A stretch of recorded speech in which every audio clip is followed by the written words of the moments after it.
अपने जहन को कंट्रोल कैसे करें, आज का टॉपिक मेरा हल यही है। तो लेकिन ये कि टॉपिक ये चेंज हुआ जब मैं रास्ते में आ रहा था भावलपुर से, तो ड्राइवर से गपशप होती रही, मैं फ्रंट सीट पे बैठा हुआ था। तो गपशप होते होते जो है ना वो सारे के सारा जो मैंने अपना सिनेरियो बनाया था तो उसके जो बातें थी बड़ी मज़ेदार, तो फिर वो चेंज कर लिया। मैंने कहा नहीं यार ये जो हमने इसको चेंज करना है, क्योंकि कि मेंटेलिटी जो हमारी जो मेंटेलिटी है ना वो एक जगह पे फिक्स हो चुकी है, जैम कर दिया हमने इसको ना, उस जगह से हम हिलना नहीं चाहते। कोशिश करने के बाद इसको हम कहते हैं स्टेटस को, कि जहाँ पे हैं बस उधर ही रहें सुकून से, हाँ जी कंफर्ट जोन कह लें इसको। तो उस बंदे की मेंटेलिटी भी कुछ यही थी कि मैंने उससे पूछा भाई ये कि आप जो है ये कब से चला रहे हैं, मुझे 17 साल हो गए, तो आपने अब तक अपनी क्यों नहीं ली? बस मुझे लोहा रास नहीं है। ठीक है, जिसका ये फिक्रा था लोहा मुझे रास नहीं है, और यानी किस्मत में होती है जी, कई को लोगों को रास आ जाता है, तो मैं इस वास्ते नहीं लगी। मैंने कहा सारा मौजू छोड़ो आज का टॉपिक है ये। तो हमारा जो है ना, अब वो 17 साल से बैठा किसके ऊपर है, और वो कमा के किसको दे रहा था? मालिक को। यानी कि 17 साल से वो मेहनत उतनी ही कर रहा है जितनी वो अपने लिए कर सकता था, लेकिन उसकी एक छोटी सी सोच की वजह से उसने अपने आप को एक बॉक्स के अंदर बंद कर लिया, और बॉक्स में बंद करने के बाद अब उसने सोचना छोड़ दिया। अपॉर्चुनिटी उसके इर्द गिर्द है, मौजूद है, वो लीज पे ले सकता था और किसी तरीके से अपनी गाड़ी का ओनर बन सकता था, और उसको बैठ गए जहाँ पे वो 400 रुपये दिहाड़ी ले सकता था वो 1600 भी कमा सकता था, 2100 भी ले सकता था। लेकिन नहीं, उसने कहा कि उसके जहन में एक चीज़ फिक्रा बैठा हुआ है, यकीन कि लोहा मुझे रास नहीं है, लेकिन वो 17 साल से बैठा भी लोहे पे ऐसा, और दूसरों को कमा के दे रहा है। तो यही चीज़ है हमारे इस पूरे माशरे का अलमिया, कि हमारे पास तमाम के तमाम रिसोर्सेज पहले मौजूद है। ताहिर साहब जानते हैं कि NLP की एक प्रिसपोजिशन भी है, वी हैव ऑल रिसोर्सेज। ठीक है, वो ऑलरेडी हमारे पास है, लेकिन हम उन रिसोर्सेज को इस्तेमाल नहीं कर पाते। क्यों नहीं कर पाते वो मैं आज आपको थोड़ा सा समझाऊंगा, अगर सब पेंसिल मोटर हो। तो आज का मेरा जो टॉपिक है वो स्टेट के ऊपर है।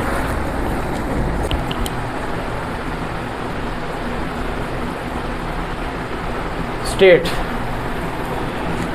आप में से कितने लोगों को पता है इसके बारे में? स्टेट, हाँ बोले, किसी के भी जहन में कोई भी आता है जी? बिल्कुल सही। तो स्टेट, इसको हम मुख्तलिफ लोग मुख्तलिफ इसके मफहूम लेते हैं, हर एक शख्स के बारे में उसका मफहूम अलग है। स्टेट को हम हालत भी कहते हैं, मौजूदा हालत, जो भी हमारी मौजूदा हालत है ये स्टेट ही कहलाती है। स्टेट ऑफ माइंड यानी हमारे जहन की जो मौजूदा हालत है। जो लोग स्पोर्ट्स पर्सन हैं वो इसको फॉर्म कहते हैं ना, कि वो एक बंदा है जो है आज फॉर्म नहीं कर पाया। हमारा सकलैन मुश्ताक है यार, बड़ा अच्छा, उसके पास तमाम सलाहियतें मौजूद हैं, बहुत अच्छा स्पिनर है, लेकिन आज वो इस ओवर में अपनी या इस मैच में वो अपनी परफॉर्मेंस नहीं दिखा पाया। उसको कहते हैं फॉर्म में नहीं था वो बंदा। यूजुअली हम यही कह देते हैं फॉर्म में नहीं था। ठीक है, जो हीलर है वो इसको एनर्जी कह देते हैं, एनर्जी, पावर, ची, ये जो भी है। और जो आम लोग हैं हमारे जैसे, वो इसको जोन कह देते हैं, कि आज मूड नहीं है, हालत, मूड, जोन, कुछ भी इसको कह सकते हैं। जो कारोबारी हज़रात हैं वो इसको जोन ऑफ एक्सीलेंस कहते हैं, कि वो जब इस जोन में होते हैं तो वो कामयाबियाँ हासिल करते हैं, वो बड़े बड़े अपने जो है वो सौदे तय कर लेते हैं इस हालत में। तो ये स्टेट हमारी हर वक्त मौजूद रहती है। हम इस वक्त जो आप सब लोग, मैं, मेरे समेत यहाँ पर मौजूद है, तो इसका एक ही मकसद है, हम इस स्टेट की वजह से यहाँ पे मौजूद हैं। हम अपनी जो भी मौजूदा हालत है उसको बदलने के लिए हम शादी करते हैं, स्टेट बदलने के लिए। स्टेट क्या है? हालत। मसलन अकेलापन, उसका जो हमारा जो कोर वैल्यू है स्टेट को बदलने की, हम उसको हासिल करते हैं। खुशी एक स्टेट है, गम और गुस्सा भी एक स्टेट है। यानी कि हर वो हालत जो आपके पास मौजूद है वो स्टेट कहलाती है।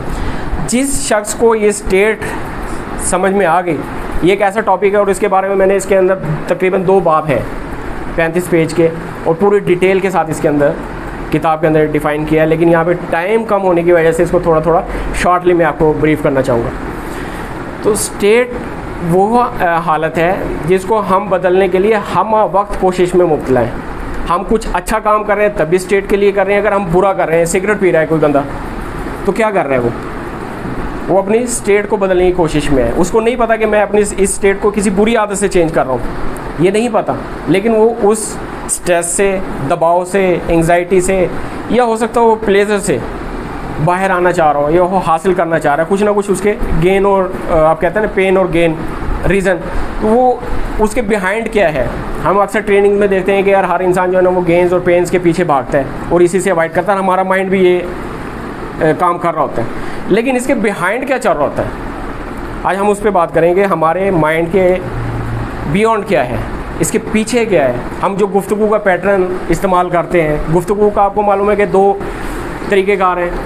एक गुफ्तगू वो जो हम अपने आप से करते हैं, अभी भी आपके अंदर कोई ना कोई गुफ्तगू चल रही होगी, आप अपने आप से कोई ना कोई बात कर रहे होंगे, हो ही नहीं सकता ये कोई बंदा किसी वक्त गुफ्तगू ना करो। और ये NLP की एक प्रीसपोजिशन है कि वी कांट नॉट कम्युनिकेट। जब हम कुछ भी नहीं कर रहे होते तब भी हम कम्युनिकेट तो कर रहे होते हैं, बेशक हम बोल के नहीं कर रहे, हम वर्बली नहीं कर रहे, नॉन वर्बल में कर रहे हैं, ठीक है। नॉन वर्बल भी हमारी एक गुफ्तगू। तो असल में ये जो गुफ्तगू हम अपने साथ कर रहे हैं, ये किस चीज़ के लिए अहम है।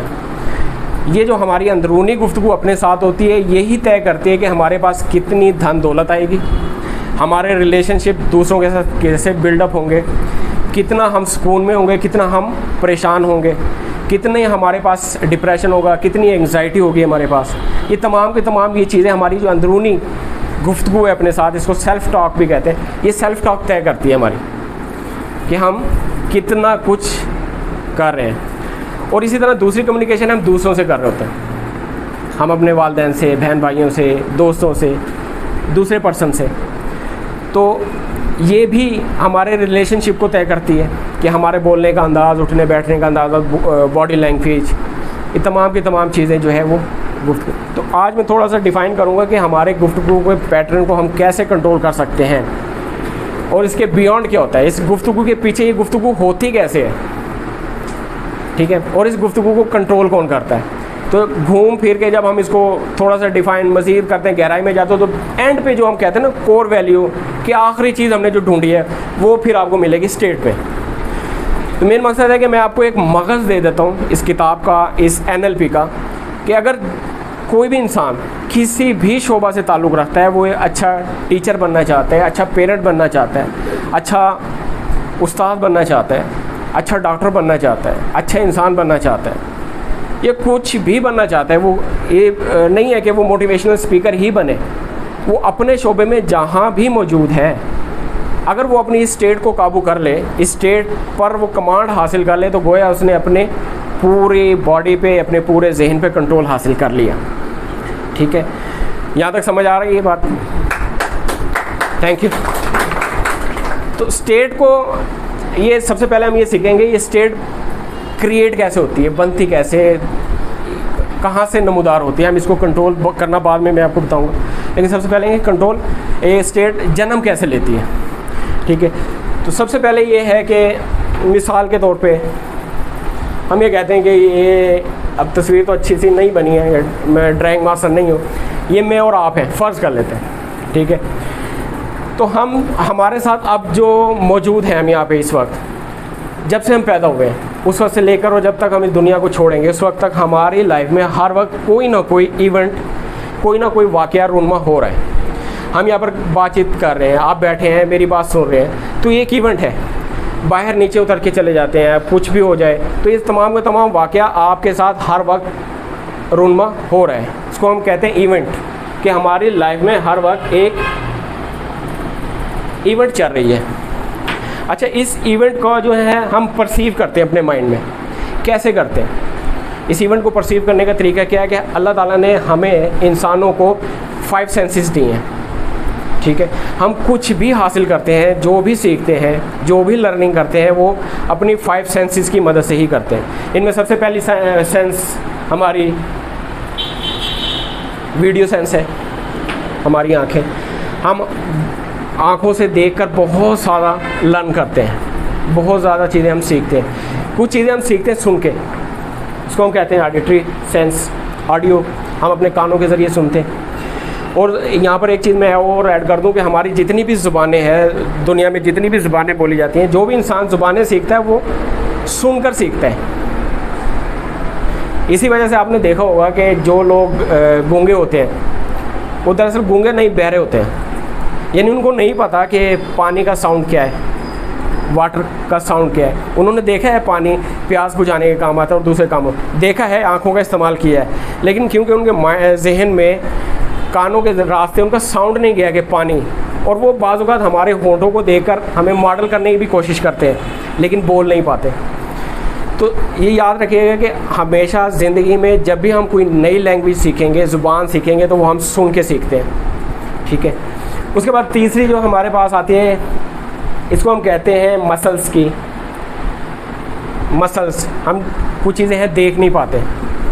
यहाँ का टेम्परेचर है वो हम देखेंगे नहीं, हमें दिखाई नहीं देगा, ना ही उसकी सुनाई देगा, लेकिन हम उसको महसूस करेंगे। महसूस करने के लिए हमारी बॉडी का रिसेप्टर है, बॉडी मसल्स, इसको हम काइनेस्थेटिक भी कहते हैं, काइनेस्थेटिक सेंस। ठंडा गर्म ये तमाम चीज़ें हम अपना कहते हैं टच करके हम सीखते हैं। किसी का लव, किसी का हक, प्यार, ये तमाम चीज़ें जो है वो हम टच करके हम काफ़ी चीज़ें सीखते हैं, सीखने का अमल। चौथी चीज़ हमारी है, जो चीज़ हम देख नहीं सकते, अपना टच नहीं कर सकते, तो हम उसको सूंघते हैं। जैसे यहाँ पे अगर एयर में कोई स्मेल है, खुशबू है अच्छी, तो हमें मालूम हो जाएगी कि अच्छी स्मेल है, बुरी है तो बुरी, तो हमारी गैस्ट्रेटरी में आ जाती है। और उसके बाद ऑल्फैक्टरी है कि हम जो है जायका ज़ुबान से जो है वो करके हम करते हैं ऑल्फैक्टरी में, या गैस्ट्रेटरी ऑल्फैक्टरी, इसमें थोड़ा सा मुझे इबाम हो रहा है कि कोई सही कर देते, तो ऑल्फैक्टरी। लेकिन ये जो दोनों सेंस हैं, ये NLP में काइनेस्थेटिक माना जाता है। ये आप जहन में रखिएगा हमेशा। हम जब भी अभी ये जो टॉपिक चल रहा है, इसके अंदर जो बात होगी वो VAK के बारे में होगी, V और K। इसका मतलब है कि विजुअल, ऑडिटरी और काइनेस्थेटिक, ठीक है। ये जो गैस्ट्रेटरी और ऑल्फैक्टरी है, ये भी काइनेस्थेटिक में ही जम हो जाती है, उसी के अंदर हम उसको ले लेते हैं, ठीक है। तो जब हम तमाम चीज़ें लर्निंग करते हैं, सीखते हैं हवा से खमसा से, तो ये चीज़ें सारी की सारी एज इट इज़ हमारे कहाँ जाती है, माइंड में। लेकिन माइंड में जाने से पहले यहाँ पे एक खुदकार अमल होता है। यहाँ पे एक फ़िल्टर लगा हुआ है हमारा सबकॉन्शियस माइंड में, एक ऐसा फ़िल्टर है जो यहाँ पे जो कुछ हमारा इवेंट 1, हम इसको इवेंट 1 कह लें कि जो कुछ बाहरी दुनिया में हो रहा है, हम इसे एट इज़ इट अपने माइंड में नहीं लेके जाते। यहाँ पे 3 चीज़ें होती हैं। सबसे पहला, यहाँ पे हम डिलीट का ऑप्शन इस्तेमाल करते हैं, हमारा माइंड बहुत सारी चीज़ों को डिलीट कर देता है और ये ऑटोमेटिकली हो जाता है। मिसाल के तौर पर आप अपने घर से यहाँ पर चल कर आए, रास्ते में आपने बेशुमार गाड़ियाँ देखी होंगी, लोगों को देखे होंगे, लेकिन आपको याद नहीं है कि कौन सी गाड़ी किस कलर की थी, किस नंबर प्लेट की थी, कितने लोग बैठे हुए थे, आपके साथ वाली सीट पर कौन था, आपने 2-4 दिन पहले क्या खाया था। बहुत सारी यानी कि ऐसी चीज़ें जो अननेसेसरी हैं वो ऑटोमेटिकली हमारे माइंड से रिमूव हो रही हैं। यानी कि डिलीशन का अमल एक खुद का तरीके से चल रहा है। और ये डिलीशन का अमल हमारे लिए अच्छा भी है कि हमारा माइंड जो है वो एक समझे कि जब हम कहते हैं कि कॉन्शियस माइंड और सबकॉन्शियस माइंड, तो हमारा जो सबकॉन्शियस माइंड है हमारा वो एक स्टोर हाउस है। हम जो कुछ भी अपनी ज़िंदगी में परसीव कर रहे हैं, रिसीव कर रहे हैं, वो सारे का सारा एक स्टोर हाउस में इकट्ठा हो रहा है। तो अगर वो डिलीशन का अमल ना करें तो हमारे जहन में इतना गार्बेज इकट्ठा हो जाए कि हम कंफ्यूज हो जाए कि हमें कुछ करना है नहीं करना। और हम कंफ्यूजन भी हैं इस वक्त बहुत ज़्यादा कि हमें वो मालूमात मिल रही हैं जो हमें नहीं चाहिए और बेतहाशा मिल रही हैं, ठीक है। ये एक अलग टॉपिक है, उस पर काफ़ी लंबी चल सकते हैं। तो डिलीशन के साथ साथ हमारा जो दूसरा अमल होता है वो होता है डिस्टॉर्शन का। डिस्टॉर्शन क्या है? डिस्टॉर्शन में ये होता है कि जो चीज़ जैसे है हम उसको वैसे ही नहीं लेते, बल्कि उसको अपनी मर्ज़ी से कुछ ना कुछ कमी बेशी कर देते हैं, और ये ऑटोमेटिकली होता है। इसमें मिसाल के तौर पर आप ये कह लें कि जैसे किसी ने आपको थोड़ा सा ऊंची आवाज़ में बात की और आपने कहा कि यार तूने तो मेरी बेइज्जती करके रख दी, मुझे तो तौहीन आमाइश जो है ना, आपने तो मुझे नहीं किया। आप किसी के घर मेहमान गए, उसने 5 मिनट पानी नहीं पूछा तो आपने एक उसको डिस्टॉर्ट करना शुरू कर दिया उसकी बात को, कि यार इसने तो मेरी कोई इज्जत ही नहीं की। हो सकता है उसको मजबूरी हो। किसी ने फ़ोन नहीं किया, आपका फ़ोन अटेंड नहीं किया, तो पीछे से आपने डिस्टॉर्ट नहीं किया, यार कल तक तो हमारे साथ बैठ के खाता जा ना, इतना बड़ा आदमी बन गया कि हमारी बात ही नहीं सुन रहा है। तो ये कहते हैं हम डिस्टॉर्शन का अमल, कि वो खुद ब खुद हमारा जो माइंड है वो उसको डिस्टॉर्ट करना शुरू कर देता है। और डिस्टॉर्ट करता क्यों है? इसके पीछे हमारे यकीन, बिलीव, हमारी वैल्यूज़ जो हमारे पास पहले से पड़ी है, हमने इकट्ठी की हुई है, लोगों से सुनी है, उस अमल से ये ऑटोमेटिकली हमारे दिमाग में होता रहता है। तीसरा अमल है हमारा जनरलाइजेशन। हम जो भी काम जो भी हमारे पास आते हैं हम जनरलाइज करते हैं। जनरलाइज करने का मतलब है अमूमी राय, अमूमियतकारी, यानी कि जो भी चीज़ हम उसको जनरल ले लेते हैं। मिसाल के तौर पर जो भी आपके यकीन है जो पहले से पड़े हैं, इसमें 2 कैटेगरी आ जाती हैं। एक होती हैं कि अपना जनरल रेंडर ओपिनियन GRO, और दूसरी होती हैं यूनिवर्सल ट्रूथ, यकीन। यूनिवर्सल ट्रूथ ऐसे यकीन होते हैं कि जो मेरे लिए, अफ्रीका में रहने वाले लोगों के लिए, अमेरिका में रहने वालों के लिए एक ही है। 2 × 2 4 होते हैं, सूरज मशरिक़ से निकलता है, मगरिब से में गरूब होता है। ये तमाम चीज़ें ये हमारी क्या कहलाती है? यूनिवर्सल ट्रूथ है। इसके ऊपर किसी की कोई लड़ाई नहीं है, किसी का कोई पंगा फसाद, दंगा फसाद आपको नहीं मिलेगा। अफ़गानिस्तान का फटा जो है वो USA के साथ नहीं होगा इन बातों पे। दूसरी चीज़ है random opinion GRO, general random opinion. जो भी सारा का सारा फसाद इस दुनिया में फैला हुआ है वो इस एक यकीन की वजह से है, जिसको हम GRO कहते हैं। GRO क्या है? GRO से मुराद ये है कि शुगर एक लाइलाज मर्ज है। कितने लोग इसको एक्सेप्ट करते हैं? किन लोगों ने इस फिक्रे को सुना हुआ? हाथ खड़ा करके बताएंगे। और कितने लोगों को यकीन है कि शुगर एक लाइलाज मर्ज है और ये कभी ठीक नहीं होती? ठीक, कैंसर लाइलाज मर्ज है। इसी तरह बेशुमार ऐसे रैंडम ओपिनियंस है जो हमें मीडिया के थ्रू, अखबारात के थ्रू, लोगों के थ्रू, सोसाइटी, वालिदैन, टीचर्स, किताबें, कहानियाँ, फिल्में, हर जगह से हम हर रोज़ टनों के हिसाब से इकट्ठी कर रहे हैं और उसको हम अपना बिलीफ बना रहे हैं, अपना यकीन बना रहे हैं। और यही यकीन बाद में हमें क्या दे रहा है? हमें इसका रिगार्ड भी मिलता है। मसला नहीं कि जो चीज़ हम ये तीनों चीज़ें कर रहे हैं। जनरलाइजेशन का एक अमल ऐसे भी है कि फ़र्ज़ करें मैं मुल्तान में आया, बस स्टैंड से उतरा और मेरी जेब कट गई। दूसरी मरतबा आया फिर जेब कट गई। तीसरी मरतबा फिर आया तो फिर जेब कट गई। तो मैं क्या कहूँगा? सारे मुल्तानी जो है ना जेब कुतरे। मिसाल के तौर पे कह रहा हूँ, इसको आप माइंड मत कीजिएगा, एक मिसाल दे रहा हूँ। आप खाने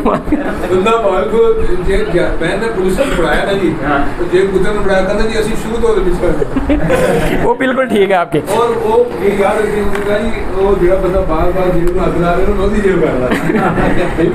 इसका मेन मतलब है कि वो समझ रहा है कि उसके पास कोई ज़्यादा कीमती चीज़ें, तभी तो उसके और है अपने आप को। तो चलें जी, वो कहीं पे भी हो, भावलपुर का मान लेते हैं कि चलो भावलपुर उतरा हूँ, मैं तो खाने वाला का हूँ ना साहब। तो भावलपुर उतरा और उसकी जेब कट गई। तो उसने अपने जहन में एक यकीन, बिलीफ बना लिया कि भावलपुर में तो जेबें कट जाती है और आइंदा वो जब भी कहेगा यार संभल के जाना, वहाँ पे अपनी जेबों को करना है। लाहौर में है कि एक आम देखा है आपने कि लाहौर में जाते हैं, रास्ता पूछते हैं तो एक लतीफ़ा बना हुआ है, हमेशा वो लंबा रास्ता बताते हैं। ठीक है, तो ये सारी की सारी क्या है? जनरलाइजेशन है। क्या हमने अपने तौर पे एक चीज़ फ़र्ज़ की और फिर उसको थोप दिया। ठीक है, दाग तो अच्छे होते हैं, कितने लोग मानते हैं, हर रोज़ सुनाई देता है। हाँ जी, ये सारी चीज़ें जो है ना वो एक जनरलाइजेशन का अमल है कि मैंने जो चीज़ फ़र्ज़ कर ली, अपने तौर पे मान ली, अब हमने उसको फैलाना है आगे बगैर उसकी तहकीक, तज्ज़िया और सारा कुछ की। और ये ऑटोमेटिक होता है। इसके लिए आपको ये ज़रूरी नहीं कि आप बैठें सोचें, इसके लिए ज़रूरी नहीं है, कतन ज़रूरी नहीं है कि आप बैठें प्लान करें और कहेंगे यार ऐसा नहीं होना। ये तमाम की तमाम चीज़ें समझें कि आपके जो ही आपने कोई चीज़ इवेंट होते हुए नज़र आई, आपने देखा, सूंघा, समझा और सेकंड के 100वें हिस्से में आप उस पर अमल कर गुजरते हैं, उसका रिएक्शन दे चुके होते हैं। आपके कंट्रोल नहीं होता आपके पास। यानी इसकी मिसाल ये देंगे कि फ़र्ज़ करें हमारा किसी के साथ झगड़ा हुआ है तो हम वहाँ पे बैठ के प्लान नहीं करेंगे कि यार अब मैंने ये चीज़ें सीखी थी तो अच्छा बनना है, ये नहीं, हम उसको फ़ौरन रद्द अमल देते हैं। हम या उसको मुंह तोड़ेंगे या फिर चुप करके उसे मार खा के निकल लेंगे, दो में से एक ही काम होगा ना। तो ये तमाम चीज़ें हमारी इमीडिएटली होती है, बहुत स्पीड से। अच्छा, ये चीज़ें जो जैसे फर्ज करें इवेंट 1 है और ये एक फ़िल्टर का जो है वो काम हुआ, फ़िल्टर चेंज हुआ, हम उसने डिलीट किया, डिस्टॉर्ट किया, जनरलाइज किया। तो सवाल मेरा ये है कि क्या जब हमारे दिमाग में ये चीज़ जा रही है तो ये एज इट इज़ ऐसी जा रही है, ये चेंज है? डेफिनेटली है ना कि ये उससे जो इवेंट नंबर 1 है, जब इसमें से डिलीट एक छलनी लगे तो छन के जो चीज़ अंदर जा रही है, फ़िल्टर होके जो चीज़ जा रही है वो इवेंट 1 से मुख्तलिफ होगी, ठीक है ना। इसको हम कह सकते हैं इवेंट 2, ठीक है, ये ज़हन में रखिएगा। इसको हम कहते हैं इवेंट 2। फ़र्ज़ कर लें हम, यानी कि समझाने के लिए मैं ये तमाम चीज़ें आपके सामने पेश कर रहा हूँ कि इवेंट 1 से मुराद ये है कि इवेंट 1 सब के लिए एक जैसा है। एक चीज़ ज़हन में रखिएगा कि इवेंट 1 यानी कि बाहरी दुनिया में जो कुछ भी हो रहा है, आज 45 डिग्री सेंटीग्रेड पारा है, ठीक है, सब के लिए एक जैसा है। लेकिन जब हम राय लेना शुरू करेंगे लोगों की, तो हो सकता है हर शख्स अपनी राय अलग दे। एक शख्स से पूछा ही कहता है यार आज तो दिन बहुत ख़राब है, बहुत गर्म है, बहुत बुरा दिन है। दूसरा बंदा है, मिसाल के तौर पर वो ठंडा शरबत बेचता है, ये सीज़न है, मज़ा तो होना है हमारे लिए, तो इससे और ज़्यादा गर्मी। छाता बेचने वाले के लिए वो दिन और है, उसके लिए अच्छा है। किसी के लिए वो अच्छा दिन है, किसी के लिए बुरा है। लेकिन इवेंट 1 तो वो क्या चीज़ है, एक है। जब वो अपने दिमाग में है, हम उससे राय पूछ रहे हैं, तो वो इवेंट चेंज हो चुकी है। इवेंट 1 से है तो 45 डिग्री सेंटीग्रेड आज के हिसाब से, लेकिन जब हम उससे राय पूछते हैं XYZ से, तो हर एक की ओपिनियन अलग है, ठीक है। किसान की हो सकता है जिसके लिए गर्मी में उसकी फसल तैयार होने वाली, उसके लिए बेहतरीन मौसम है। अब बारिश हो जाती है, बहुत ज़्यादा लोगों का मन मचलेगा पकोड़े समोसे खाने का, कोई लंबी सैर करने के लिए निकल जाएगा, कोई हो सकता है आमों की पार्टी का जो है ना वो शुदाई हो, उधर निकल जाए। लेकिन एक कच्चे मकान वाला बेचारा, उसके जहन में बारिश को लेके क्या चल रहा होगा, ये बिल्कुल मुख्तलिफ है, ठीक है। उसके लिए तो ये चीज़ें नहीं है, वो तो इस चीज़ को मुसीबत समझेगा। तो मेन चीज़ है कि हम अपने आप को जो ब्लेम करते हैं, सारा कुछ जो हमारा होता है फोकस, वो इवेंट 1 पे है। आज हमें कोई धोखा दे जाए, हमें कोई जाते हुए टक्कर मार जाए, इस पे हमारा कोई बस नहीं है। डॉलर का रेट ऊपर चले जाए, हमारा ज़ोर नहीं है। लेकिन हमारा कंट्रोल कहाँ पे है, बता सकते हैं कि हमारा कंट्रोल कहाँ पे होगा? अब तक जो चीज़ समझ में, बिल्कुल हमारा जो कंट्रोल होगा वो इवेंट 2 पे है। अच्छा, इवेंट 2 पे हमारा कंट्रोल नहीं होता। मिसाल के तौर पे किसी ने आपको यहाँ पे बुरी बात कर दी, तो फिर आप क्या करेंगे? फ़ौरन एक्शन लेते हैं ना, रद्द अमल तो देते हैं। मिसाल के तौर पे यहाँ पे है कि जब भी हमारा इवेंट 2 होता है, तो हम यहाँ पे एक काम हमेशा करते हैं, वो है एक्शन, एक्ट लाजमी करते हैं। और इवेंट 2 हमेशा जो है ना एक चीज़ क्रिएट करती है। वही चीज़ कौन सी है? ये इवेंट 2 क्या चीज़ क्रिएट करती है? स्टेट, कैफियत। समझ आई कि हमारी स्टेट कहाँ पे बन रही है? इवेंट 2, ना कि इवेंट 1। इवेंट 1 हमारी स्टेट को नहीं बना रहा, हमारी स्टेट को कौन क्रिएट कर रहा है? इवेंट 2। और इवेंट 2 कैसे बन रही है?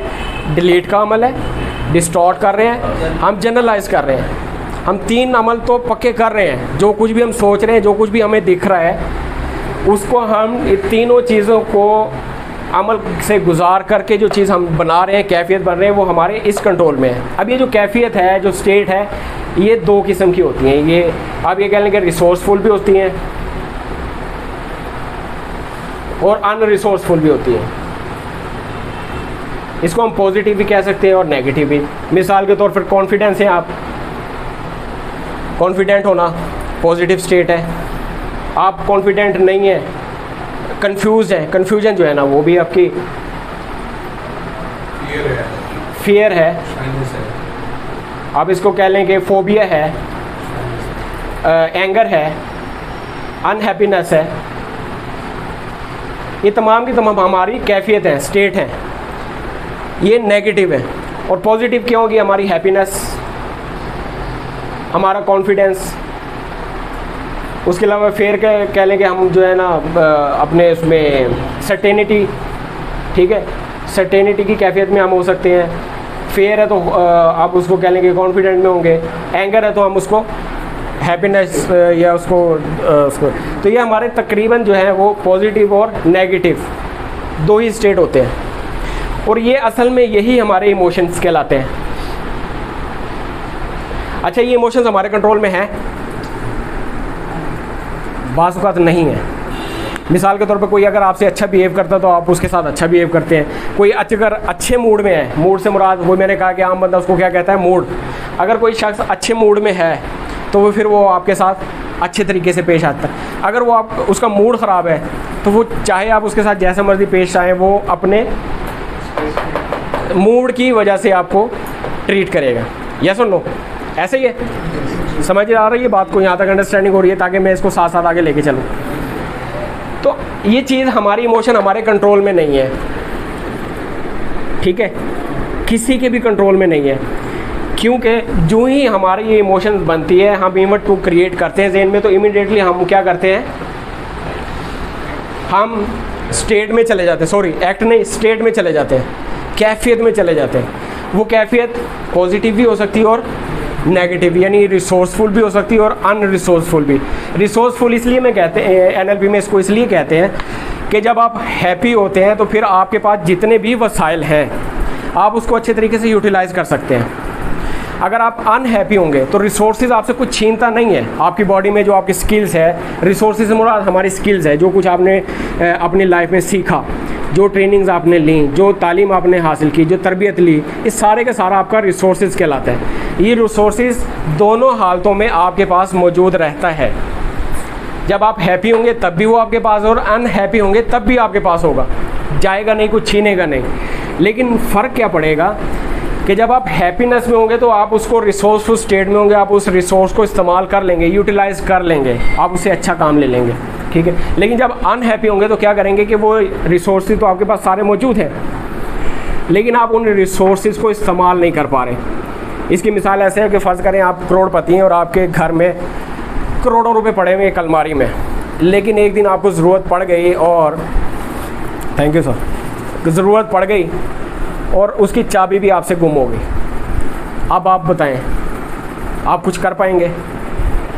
करोड़ों रुपए आपके पास पड़े हुए अलमारी में, लेकिन आप उसको इस्तेमाल नहीं कर पाएंगे। उसका मतलब है कि रिसोर्सेज तो हमारे पास मौजूद हैं, हम गरीब नहीं हैं, लेकिन हम उसको इस्तेमाल नहीं कर पा रहे क्योंकि हमारी स्टेट इजाज़त नहीं दे रही है, स्टेट नेगेटिव है। इसी वजह से हम इस उसमें कैफियत में अक्सर कैफियत की तरह मार खा जाते हैं। मिसाल इसकी दूसरी इस तरह कि एक बहुत अच्छा स्टूडेंट है, पूरा साल वो पढ़ता है, अपनी तालीम के लिए वो दिन रात एक करता है, बहुत ज़्यादा कोचिंग लेता है, लेकिन जब वो इम्तिहान में जाता है तो वो सारा कुछ भूल जाता है। क्यों होता है जी भाई? स्टेट की वजह से। उसके पीछे देखिए, उसके पास रिसोर्सेज सारे होते हैं, हर चीज़ उसने सीखी होती है, उसने अच्छे तरीके से अपने नोट्स बनाना भी सीखे हैं, उसने हर चीज़ सीखी है, लेकिन वो स्टेट को काबू नहीं रख पाता। जब उसने वो चीज़ सीखी है तो वो पॉजिटिव वे में है, अपने घर के माहौल में है, उसके तब से वालिदैन ने उसको एसी लगा के दिया है, कंफर्ट जोन में वो सीखता है। लेकिन जब उसको वो करता है, ये किसका मोबाइल है? डिस्टर्ब करता है सर, साइलेंट पे लगा दीजिए काइंडली। तो ये रिसोर्सेज को जो है वो इस्तेमाल नहीं कर पाता, क्योंकि उसके साथ ऐसा कुछ होता है कि उसने जो कुछ अपनी तालीम, जो कुछ उसने लर्निंग की है, वो उसने एक्स दराज में रख दी है, एक ऐसे दराज में रख दिया जो एक्स है। लेकिन जब हम इम्तिहान के दिन में जाते हैं तो वहाँ पे वो वाई दराज है। हम ढूंढ कहाँ पे रहे होते हैं? वाई में। हमने जो इल्म हासिल किया वो एक्स दराज में रखा है, माइंड के खाने में, और जब हम उसको जाके इस्तेमाल कर रहे हैं कमरे इम्तिहान में, एग्ज़ाम हॉल में, तो वो खोल वहाँ पे कौन सा दराज रहे हैं? वाई। तो क्या वहाँ से वो चीज़ें मिल जाएंगी? नहीं मिलेंगी। और अक्सर ऐसा होता है कि जब आप कमरा इम्तिहान से वापस आते हैं वहाँ पे तो वो चीज़ें भूल जाती हैं, आपके ज़हन से निकल जाती हैं, वॉश आउट हो जाती हैं, कुछ भी नहीं समझ में आ रहा होता, आप गलत मलत करके आ जाते हैं। घर पहुंचते हैं तो वो सारी चीज़ें ऑटोमेटिक आपके पास आ जाती हैं। ऐसा क्यों होता है? सर ये इन्वायरमेंट का भी फर्क है? इन्वायरमेंट एक फैक्टर है, सिर्फ एक छोटा सा फैक्टर है। असल में बात आपको ये समझा रहा हूँ कि उसकी स्टेट, यानी कि वो जो स्टेट थी, जिस स्टेट में उसने लर्निंग ली थी, उसने कमरा इम्तिहान में जाके उसी स्टेट को काबू करना था। यानी कि जो सामान उसने एक्स ड्रॉज में रखा था, वो सामान उसने एक्स ड्रॉज में से निकालना था, लेकिन निकाल वो वाई से रहा है, निकालने की कोशिश कर रहा है, निकाल नहीं पा रहा है। लेकिन जो ही वो वापस आता है अपने कंफर्ट जोन में, तो उसको ऑटोमेटिक वो सारी चीज़ें मिल जाती है, क्योंकि वो उसके एक्स ड्रॉज में पड़ी हुई हैं ऑलरेडी। तो कहने का मकसद ये है कि सारी की सारी चीज़ें हमारे पास लर्निंग पड़ी हुई है, और बेतहाशा हम फेसबुक से, ट्विटर से और इनसे हम हर रोज़ टनों के हिसाब से मालूमात ले रहे हैं। समझ आ रही है? हमारे पास मालूमात की, इल्म की कमी कतन नहीं है। ठीक है, हो सकता है कि मुझसे ज़्यादा पढ़े लिखे लोग यहाँ पे मौजूद हैं, ठीक है, मुझसे ज़्यादा नॉलेज रखते हैं, लेकिन मेन चीज़ है कि उसका इस्तेमाल, कि हम उसको काबू कैसे करें। हमारा जो आज का टॉपिक चल रहा है वो जहन को कंट्रोल करना है, कि हम अपने जहन को अपने हाथ में कैसे लें, अपनी स्टेट को हासिल करने की, जो चीज़ हम हासिल करना चाहते हैं वो कैसे हासिल करें। समझाने का मेन मकसद ये है कि जब हम, अगर हमने अपनी स्टेट को काबू कर लिया, स्टेट पर अपने कमांड हासिल कर ली, तो फिर हमने अपनी पूरी दुनिया को जीत लिया। हमें कोई बुरा भला कहे, हमें कोई कुछ भी कहता रहे, लाइट आए ना आए, हम अपने फोकस को नहीं छोड़ेंगे, क्योंकि हमारी स्टेट हमारे कंट्रोल में है। हम इवेंट 1 को भूल जाएंगे, हम हमेशा इवेंट 2 को मैनेज करना, ये मैं आपको आज सिखाऊंगा कि इवेंट 2 को मैनेज कैसे किया जाता है, इसको बदला कैसे जाता है, ये आखिर में मैं आपको समझाऊँ। अच्छा, तो अब जो भी हो गई, अच्छा इसमें रिसोर्सफुल और अनरिसोर्सफुल में ये भी कह लें कि जैसे 2 भाई बैठे हुए रो रहे थे अपने घर के सामने, किसी ने पूछा भाई क्या हुआ, एक ने कहा ये हाँ मेरा तो घर जल गया, सब कुछ बर्बाद हो गया, तबाह और बर्बाद, कुछ भी नहीं बचा। दूसरे से बोला भाई आपको क्या मसला है, आप क्यों नहीं रो रहे?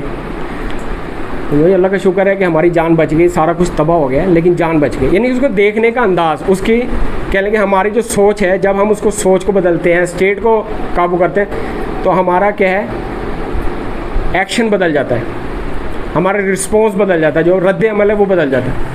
तो हमारी जो भी स्टेट हो, रिसोर्सफुल स्टेट हो या अनरिसोर्सफुल स्टेट हो, हम हमेशा एक अमल लाजमी करते हैं, एक्शन। यहाँ पे आ जाता है एक्शन, एक्ट लाजमी करते हैं, रिस्पॉन्ड करते हैं हमेशा। फ़र्ज़ करें अगर हम अनरिसोर्सफुल स्टेट में है, गुस्से में है, तो हम गुस्से का इजहार तो करेंगे ना, बोल के नहीं करेंगे तो हम अपनी बॉडी में ज़ाहिर लाजमी करेंगे।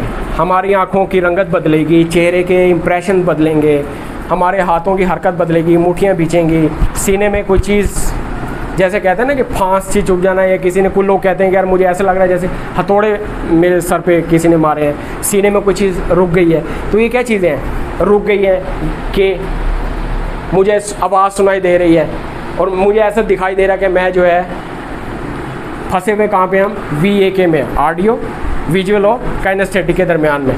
ठीक है, तो यहाँ तक हम कह लें कि हम हमेशा रद्द अमल उसका लाजमी देते हैं, एक्शन का रिस्पॉन्ड लाजमी हम देते हैं। जो भी हम स्टेट में, अगर हैप्पीनेस में है तो डेफिनेटली हम खुश होते हैं, हमारी स्टेट बदल जाती है, हमारी बॉडी पोस्चर बदल जाते हैं, जेस्चर बदल जाते हैं, आँखों की रंगत बदल जाती है, चेहरे का कलर बदल जाता है, और ये ऑटोमेटिकली होता है, किसी का कोई इख्तियार नहीं है।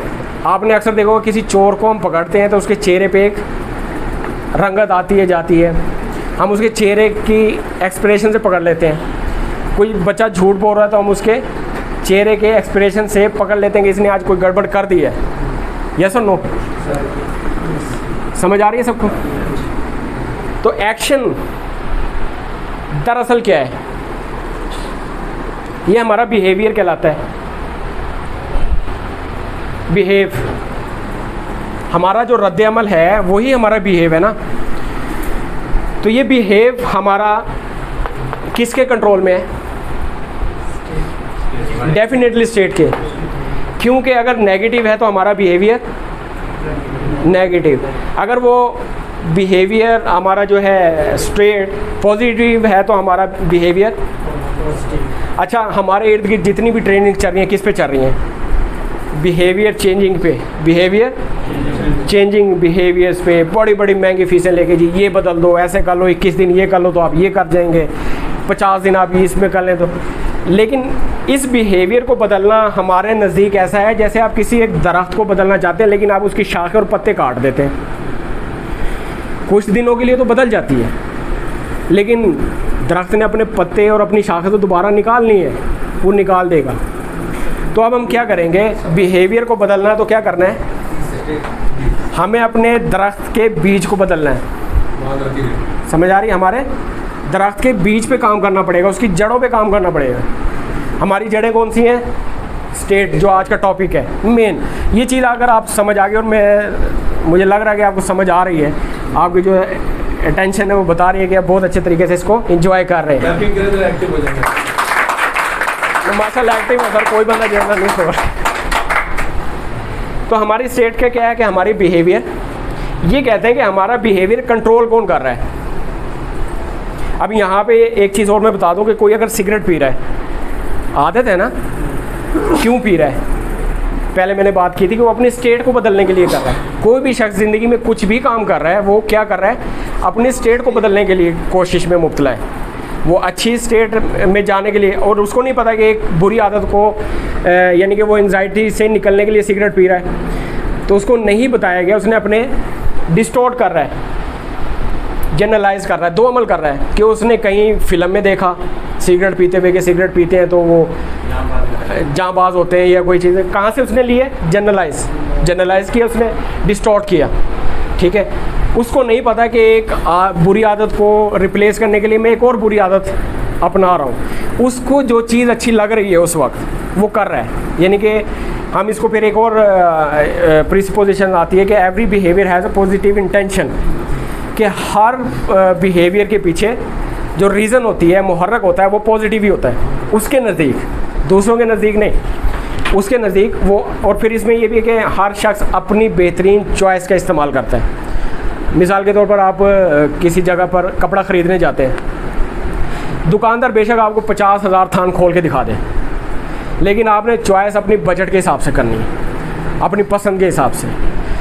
अब अगर आपके पास चॉइस ज़्यादा होगी तो आप कंफ्यूज ज़्यादा हो जाएंगे, चॉइस कम हुई तब भी कंफ्यूज हो जाएंगे, क्योंकि उसको ले तो लेंगे लेकिन घर आके कंफ्यूजन में रहेंगे कि यार हो सकता है इससे अच्छी मिल जाती। ठीक है, तो हम हमेशा करते तो अपनी मर्ज़ी है, यानी कि अपनी चॉइस बेहतरीन को इंतखाब करते हैं, लेकिन हर इंसान इसी तरह करता है कि वो अपने बेहतरीन को ही इंतखाब करता है और उसके पीछे पॉजिटिव इंटेंशन ही होती है। अच्छा, तो जब हम सिगरेट पीने की या कोई भी बुरी लत लेते हैं तो उसके पीछे मुहर्रक यही है। एडिक्शंस के ऊपर जितने भी एडिक्शंस हैं, जितनी भी एडिक्शंस हैं सर, उसके पीछे यही है, स्टेट कार फरमाए। टीका लगाने वाले हैं, लोधरा में मैं हुआ करता था, मैंने कि 4-5 लोगों को ठीक किया अल्हम्दुलिल्लाह।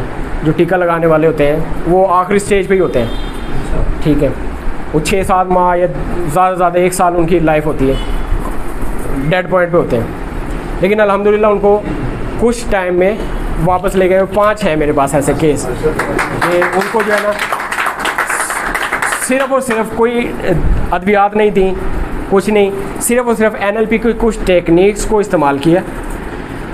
वो उनके पीछे मुहर्रक कुछ ऐसा था कि उनके जो ये नशे में एडिक्शन में जाते हैं, उनके पीछे गोल नहीं होते, उनके पास करने को कुछ नहीं होता, वो अपने आप को बिल्कुल ख़त्म करके बैठे होते हैं, हमारे पास कुछ नहीं करने।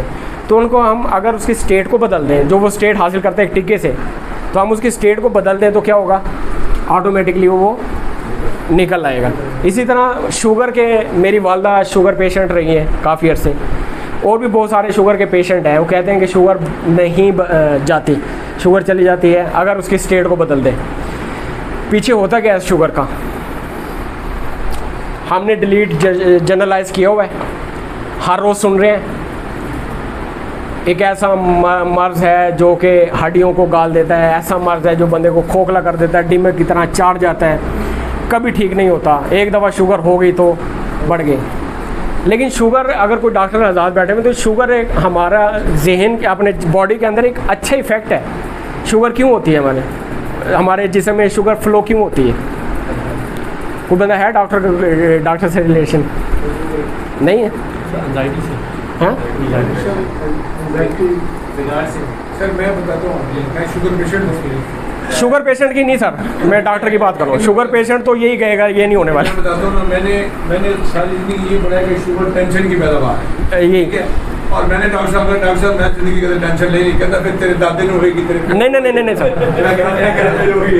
सर ये और उसी है, ये क्या चीज़ है जो बात आपने की है, इसको हम फिल्टर कर लेते हैं। ठीक है। आया ये यूनिवर्सल ट्रूथ है या जनरल ओपिनियन है? फैक्ट है आपके अकॉर्डिंग टू, हम कहते हैं अकॉर्डिंग टू मेडिकल साइंस। अच्छा, मेडिकल साइंस क्या आखिर है? इसके अलावा कोई पैथी नहीं है हमारे दुनिया में। मुख्तलिफ पैथी हैं, आयुर्वेदिक है और काफ़ी चीज़ें हैं, लेकिन हमने मेडिकल साइंस को ही एक किया है। मेडिकल साइंस को हमने क्यों इन्फ्लुएंस अपने दिमाग में क्यों डाल दिया है? उसके पीछे क्या चीज़ है? सुनते हैं भाई डेली अखबारात में, इधर उधर हर चीज़, रिसर्च पेपर पे। सर वो आपकी मैं बात को डिनाई नहीं कर रहा हूँ, लेकिन वो ज़ुमरे में किस में आती है? जनरल ओपिनियन में। रिसर्च कोई भी एंड नहीं है। एक थ्योरी पेश होती है, 10 साल के बाद हो सकता है वो थ्योरी चैलेंज हो जाए। हम ये कह रहे हैं कि सर वो रिसर्च है, लेकिन है वो जनरल ओपिनियन सबके लिए, वो यूनिवर्सल ट्रूथ नहीं है। समझ रहे हैं आप बात? हो सकता है 100 साल के बाद ही वो चीज़ ही बदल जाए, और होता है।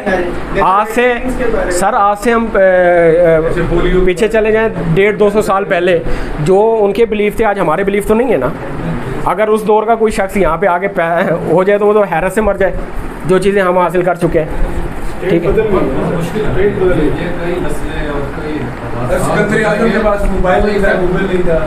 सर आप बिल्कुल ठीक कह रहे हैं, मैं आपको डिनाई नहीं कर रहा, लेकिन मेन चीज़ है कि वो कैटेगरी कौन सी है। हम उसको यूनिवर्सल ट्रूथ नहीं कहेंगे। यूनिवर्सल ट्रूथ से मुराद ये है कि सूरज मशरिक से निकलता है। आज भी यही बात है, आज से 1400 साल पहले भी यही बात थी, क़यामत तक ये बात, इसको चैलेंज नहीं किया जा सकता। जो बात चैलेंजेबल नहीं है वो हमारी क्या कहलाती है? Universal truth. यूनिवर्सल ट्रूथ में हम 5 चीज़ें इस्तेमाल करते हैं। आल का लफ्ज़ हो गया, आल यानी कि हम कह लेंगे कोई भी शख्स है, सारे पॉलिटिशियन यार करप्ट हैं। हम क्या कर रहे हैं? आल एक यूनिवर्सल लफ्ज़ है, उसको हम मिक्स करके ओपिनियन दे रहे हैं सारे सियासतदान करप्ट हैं, लेकिन ये फैक्ट नहीं है। ठीक है, तो कहने का मकसद ये है कि आप जब भी कोई आपके पास बिलीव आए, आइंदा अब तक जो हो गया सो हो गया, नेक्स्ट टाइम अगर आप कोई अच्छा बिलीव बनाना चाहते हैं तो सबसे पहले कुरान मजीद में भी ये चीज़ है कि गौर, तदब्बुर, तहकीक, मुशाहिदा करें। अंधों की तरह नहीं गिरते। वो एक आयत में भी है कि कोई भी अगर उनको कोई बात बता दी जाए तो वो उसके ऊपर ऐसे अंधों की तरह वो नहीं ले जाते, ईमान नहीं लेते, बल्कि वो गौर व फिक्र भी करते हैं, तहकीक भी करते हैं, मुशाहिदा भी करते हैं। तो ये जो 2 चीज़ें हैं, जनरलाइजेशन और उसके बाद क्या है, जनरलाइजेशन का जो अमल है, उसमें हमें इसको हम जब भी कोई यकीन हमें मिल रहा है हम उसको तराजू में तोल सकते हैं। अगर वो यूनिवर्सल ट्रूथ में आता है तो ठीक है, ओके, कोई मसला नहीं है। लेकिन अगर वो जनरलाइजेशन में आता है तो फिर हम उसको एक शक की तरह लेंगे, उस पर यकीन नहीं करेंगे।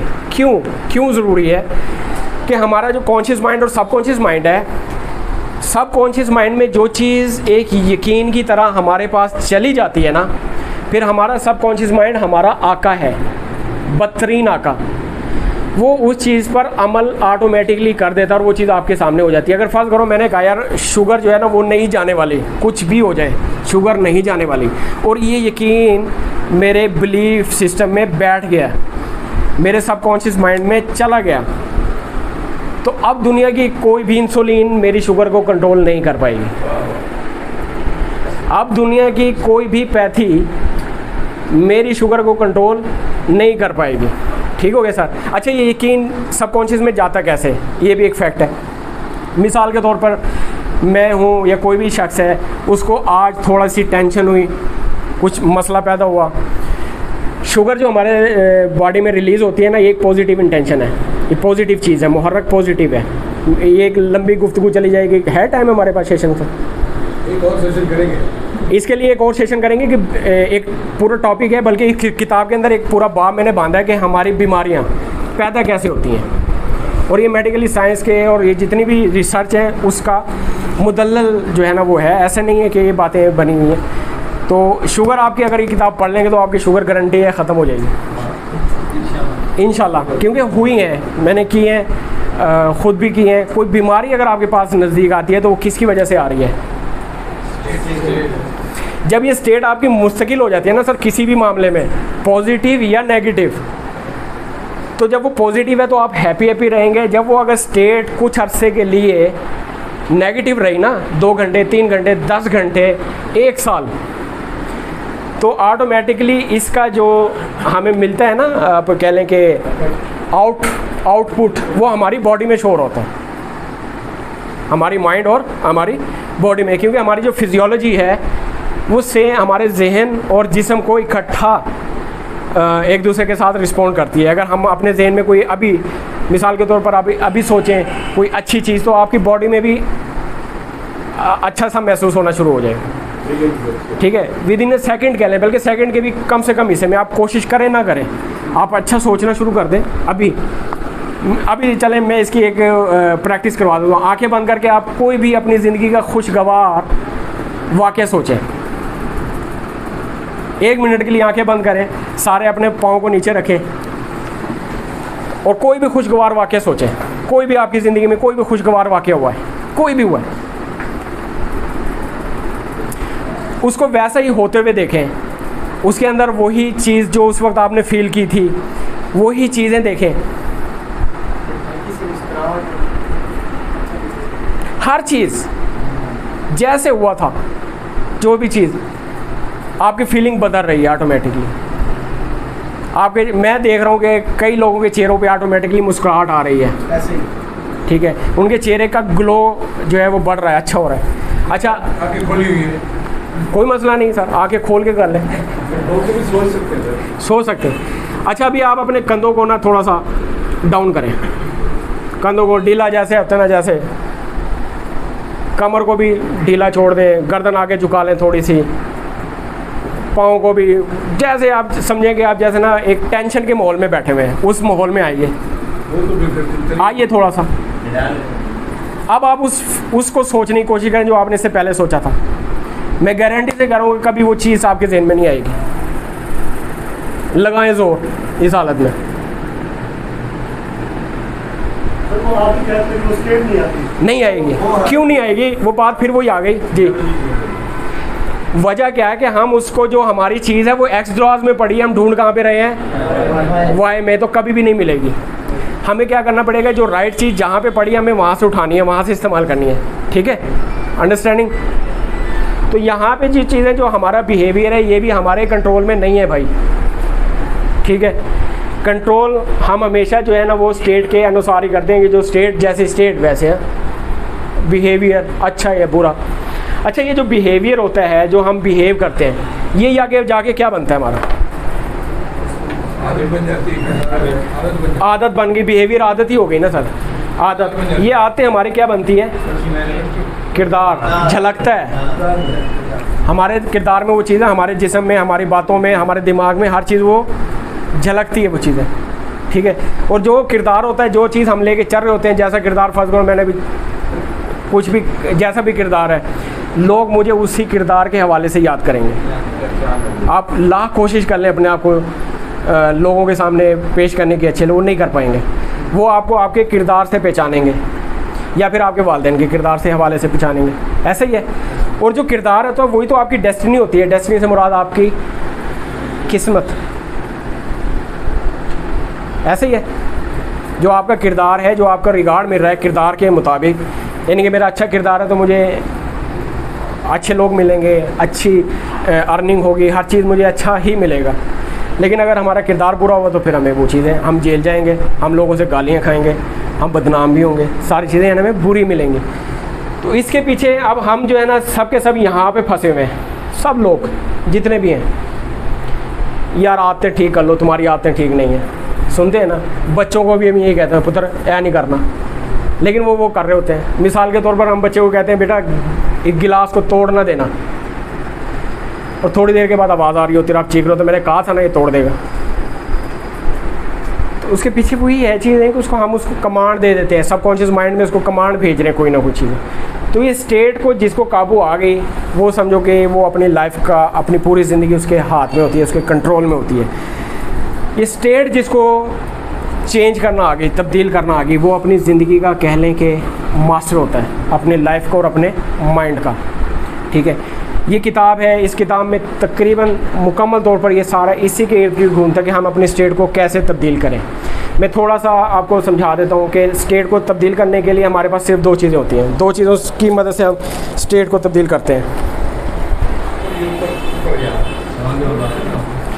करते रहें, अगर करना चाहते हैं तो वो मुझे मसला नहीं है।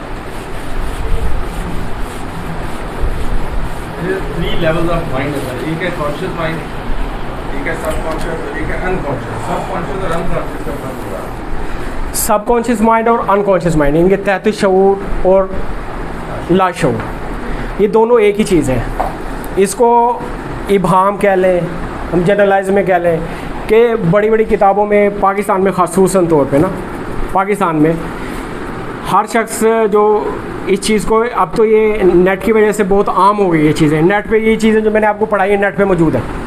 ठीक है, ये मेरी कोई अपनी इख्तरा नहीं है, ये मेरे टीचर ने, राम सर ने बहुत अच्छी डिटेल से नेट पे समझाया हुआ है। ठीक है, मेन चीज़ ये है कि हर चीज़ आपके पास मौजूद है, लेकिन कुछ चीज़ें हैं हमने उसको रख लिया है, रट लिया है, अपने दिमाग में जनरलाइज कर लिया है कि एक तहत शऊर है, एक लाशऊर है। लाशऊर की जो समझे कि हमारा ये माइंड है, तो हमारा ये शऊर है 10%, ये बाकी 90% हमारा लाशऊर है। इस लाशऊर का जो आखिरी समझे कि आखिरी हिस्सा है, इसकी तह समझ लें, तह समझते हैं ना कि एक घड़ा है और घड़े की तह में जो आप देखें पानी को रखें तो उसमें जो गदलापन नीचे बैठ जाता है, कंकर वगैरह जो भी है, वो हमारे तहत शऊर में पड़ी होती हैं। तहत शऊर एक अच्छी चीज़ है कि है वो हिस्सा इसी का, हाँ स्टोर हाउस है, ये सारे का सारा स्टोर हाउस है। यहाँ पे एक छलनी लगी हुई है, इस छलनी से हम इसको ये कह लें कि एक घड़ा है, इस घड़े के ऊपर एक प्याला रखा हुआ है, इस प्याले के दरमियान में एक सुराख है। तो जी ये प्याला है, ये घड़ा है, ठीक है। इसके अंदर जो भी चीज़ हम डालते हैं इवेंट 1 से, इवेंट 1 से जो चीज़ भी हमारी है, हमारे शऊरी तौर पर आ रही है, हमारी जो 5 सेंसेस है वो शऊर है, लाशऊर नहीं। हम जो चीज़ भी हासिल करते हैं शऊरी तौर पे हासिल करते हैं, वो हम यहाँ पे रखते हैं। अच्छा, इसको कंप्यूटर की ज़बान में समझ लें तो हम इसको रैम कह सकते हैं, ठीक है। रीड एक्सेस मेमोरी कहते हैं ना, रैम कह सकते हैं, इसको हम रोम कह सकते हैं, रीड ओनली मेमोरी, ठीक है। तो जब जो कुछ भी हम हासिल करते हैं 5 सेंसेस के, वो हमारे इस प्याले में पड़ा है और इसमें से फिर छन छन कर फिल्टर के ज़रिए इसके अंदर स्टोर हो रहा है, ठीक है। जो भी स्टोर हो रहा है वो यहाँ पे पड़ा, और जब वो डीपली हमारे पास पड़ा रहेगा काफ़ी अरसे तक, हम उसको बार बार रिपीट करते रहेंगे, ऊपर से आता रहेगा, तो वो कहाँ पे बैठेगा, इसके पैंदे में इकट्ठा होता जाएगा। ये मैं बहुत आसानी से समझा रहा हूँ, इसको टेक्निकली ज़बान में नहीं समझा रहा, टेक्निकली ज़बान में आपको समझ भी नहीं आएगा। पाकिस्तान में ये हो रहा है, वो टेक्निकली ज़बान में समझाते नहीं समझ में आता। इसको जितना हम सादगी से और लोकल ज़बान में समझाते हैं आसानी से समझ में आ जाता है। मेन मकसद ये है कि इसको समझ आए, ठीक है। अपना रोब नहीं झाड़ना, सिर्फ समझाने की कोशिश करनी है। तो यहाँ पे जो हमारे पास जो चीज़ होती है हम इसको तहत शऊर कह सकते हैं, लेकिन है ये सारे का सारा सबकॉन्शियस माइंड। एक टर्मिनोलॉजी में हम इसको सबकॉन्शियस माइंड ही कहेंगे, और इसको हम कहेंगे कॉन्शियस माइंड, यानी कि अब आप सुन रहे हैं, देख रहे हैं, महसूस कर रहे हैं, ये आप कॉन्शियस माइंड में है। इसी वक्त अब मैं आपको कहूँ यार, अपने घरों की एक कमरे में जाएं तसव्वुर में और देखें वहाँ पे पर्दे कौन कौन से लगे हुए हैं, उनका कलर कैसा है, आपके घर के दरवाजे का रंग कैसा है, आपकी फ्रिज जो है वो किस कलर की है, कहाँ पे पड़ी है, देख। ये आप कहाँ से देख पा रहे हैं, ये आप रिकॉल कर रहे हैं सबकॉन्शियस माइंड में जो पड़ी आपकी मेमोरी है। देखिए जो भी कुछ हम सीखते हैं वो हमारी मेमोरी बनती है, और मेमोरी का एक स्ट्रक्चर है। ये आपके सवाल की वजह से ना काफ़ी अच्छी ब्रीफिंग हो गई है, ये चीज़ मेरे जहन से निकल रही थी, बहुत अच्छा क्वेश्चन किया। तो हमारी जो मेमोरी है उसका जो स्ट्रक्चर है ना, वो स्ट्रक्चर किसी और चीज़ में डेवलप नहीं हुआ, उसके एक ख़ास स्ट्रक्चर है जिसको हम कहते हैं VAK, विजुअल, ऑडिटरी और काइनेस्थेटिक। यानी कि हमारी वीडियोज़ की शक्ल में पड़ी हुई है हमारी मेमोरी, ऑडियोज़ की शक्ल में पड़ी हुई है हमारी मेमोरी, और ऐसा साथ फीलिंग्स की शक्ल में पड़ी हुई है। हमारी जो मेमोरी, जितनी भी मेमोरी है, मिसाल के तौर पर अभी मैंने आपको कहा आप रिकॉल करें, अपने घर चले जाएं, अपने बीवी बच्चों को देखें, महसूस करें, उसको देखें अभी, तो उनको जब आप देख रहे हैं तो हो सकता है कुछ लोग वीडियो में देख रहे हैं, टीवी देख रही है, हो सकता है वहाँ पे कुछ साउंड भी हो, और डेफिनेटली होगा, और वहाँ पे जब आप इन चीज़ों को देख रहे हैं तो आपके अंदर महसूस एहसास भी जाग रहे हो कुछ ना कुछ। तो ये तमाम की तमाम हमारी मेमोरी का जो स्ट्रक्चर है वो किस चीज़ का है, VAK पे मुश्तमिल है। आप इन 3 चीज़ों को पकड़ लें कि जब भी इलाज मुआवजे के तौर पे मेरे पास आते हैं, मैं सिर्फ यही देखता हूँ कि यार वो किस चीज़ में फंसा हुआ है, या V में फंसा होता है, A में फंसा होता है, या K में। बच्चे हैं, स्कूल से घर आते हैं, जब उनको कहते हैं पढ़ने के लिए, तो उनसे पूछा जाए तो कहते हैं कि हाँ पापा हमें आवाज़ आती है कि आज नहीं कल पढ़ेंगे। आप लोगों को भी कहीं ना कहीं किसी ना किसी तरीके से अंदर से कुछ साउंड आती है, किसी को आती है यार ये नहीं कल करते हैं, हर काम में आती है। यानी कि एक साउंड है, इंटरनल साउंड। मैंने शुरू में बताया था कि एक हमारी इंटरनल साउंड है, एक आउटर साइड है, इन दोनों में हम जो है वो फंसते हैं। तो मेमोरी को चेंज करना, B स्टेट को चेंज करने का दूसरा तरीका है, ठीक है, हम इसको कहते हैं इंटरनल रिप्रेजेंटेशन सिस्टम। अच्छा, जो हमारा जो ये बना था ना इवेंट 2, डिलीट, डिस्टॉर्ट और जनरलाइज होने के बाद, ये हमारे क्या कहलाते हैं, ये माइंड इम्प्रिंट्स कहलाते हैं।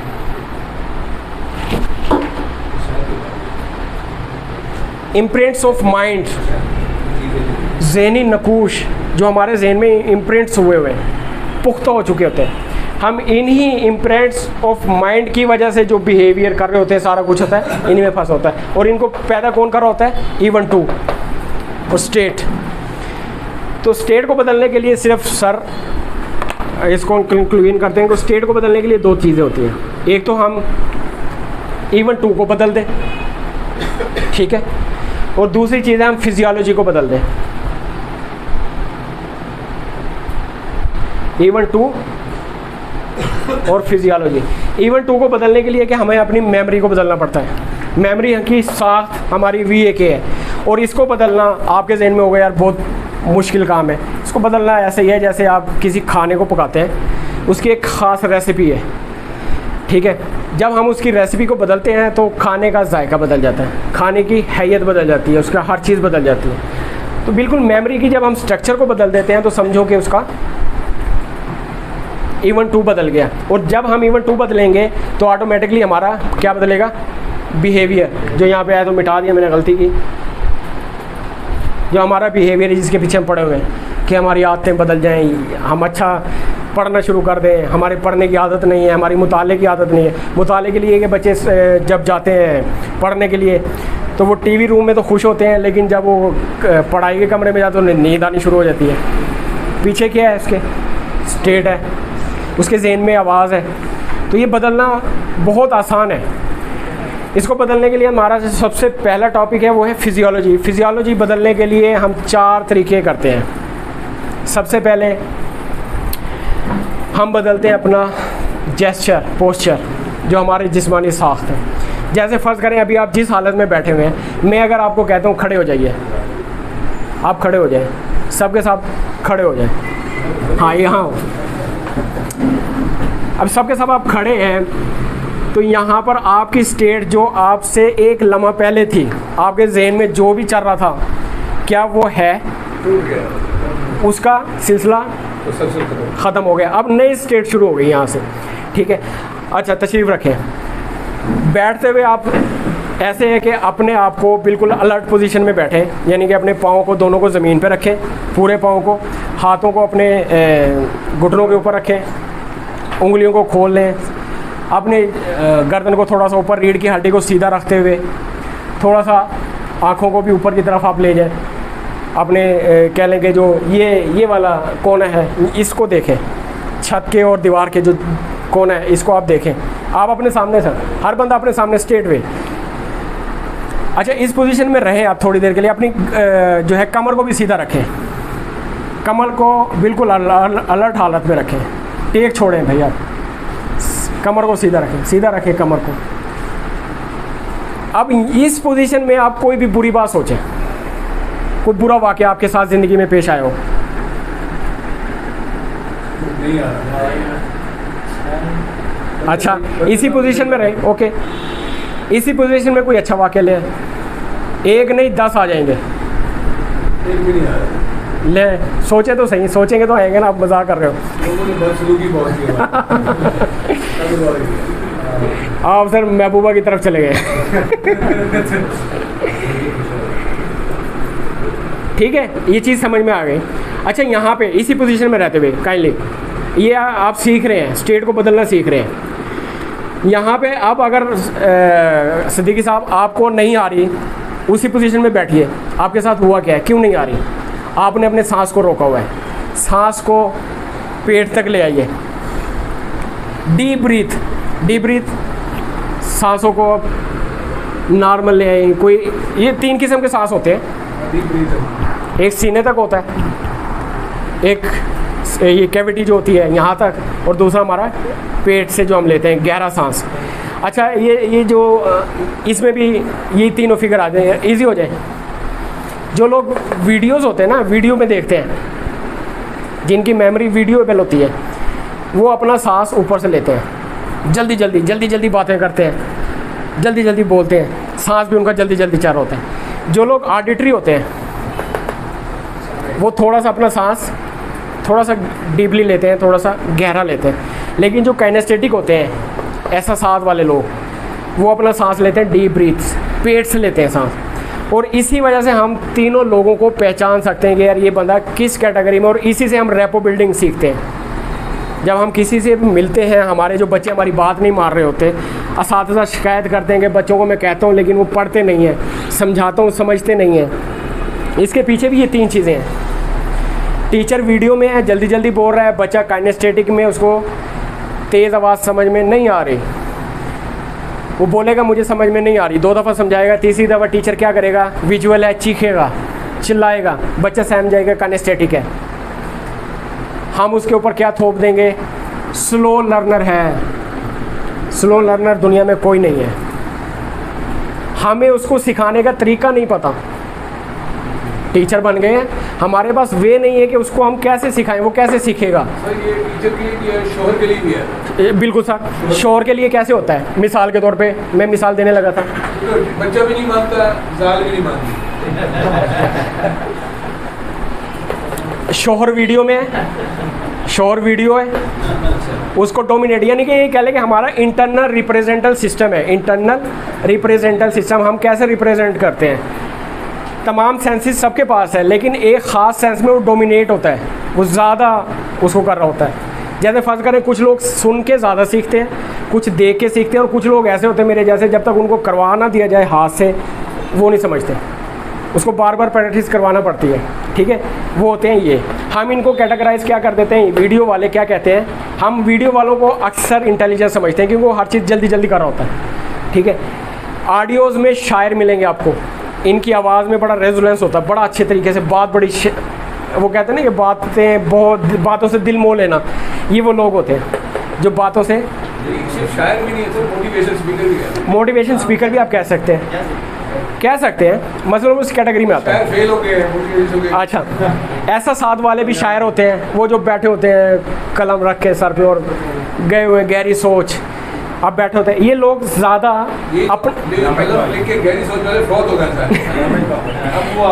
अपने ये लोग जो हैं वो अपने ख्यालों में गुम रहते हैं। हमेशा इनकी जो स्टेट होती है ना, वो जब भी कहीं बैठे होंगे तो वो हमेशा यहाँ देख रहे होते हैं, इस गहराई में बैठे होते हैं। ऑडिटरी वाले जो हैं वो हमेशा उनकी जो स्टेट होती है, आपने तीसरी कैटेगरी की बताई, साथ वाली, इसमें डीप ब्रीथ को आपने दिया, तो डीप ब्रीथ को हमेशा गम की सूरत में एहसास तो दोनों होते हैं, तो उसको गम में दिया जाता है। जब भी आप डीप ब्रीथ लेते हैं, गम क्या चीज़ है, वो एक स्टेट है ना सर, स्टेट नहीं, वो एक एहसास है ना, सर गम, गुस्सा, खुशी, एहसास है। खुशी में भी डीप ब्रीथ होता है। मैं पास हो गया, आता है सांस, आता है गहरा सांस। नहीं नहीं नहीं, सवाल ही पैदा नहीं होता। कोई भी चीज़ अनएक्सपेक्टेड नहीं है सर। ये पैटर्न है, जो गलत पैटर्न आपने अपनी लाइफ में सीख लिए हैं।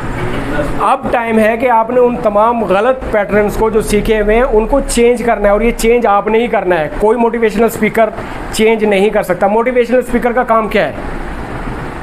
सिर्फ आपको थोड़ा सा धक्का लगाना, यानी कि आपके पास पेट्रोल है, गाड़ी में हर चीज़ है, काफ़ी देर से वो गाड़ी खड़ी हुई है, हर चीज़ उसके अंदर मौजूद है।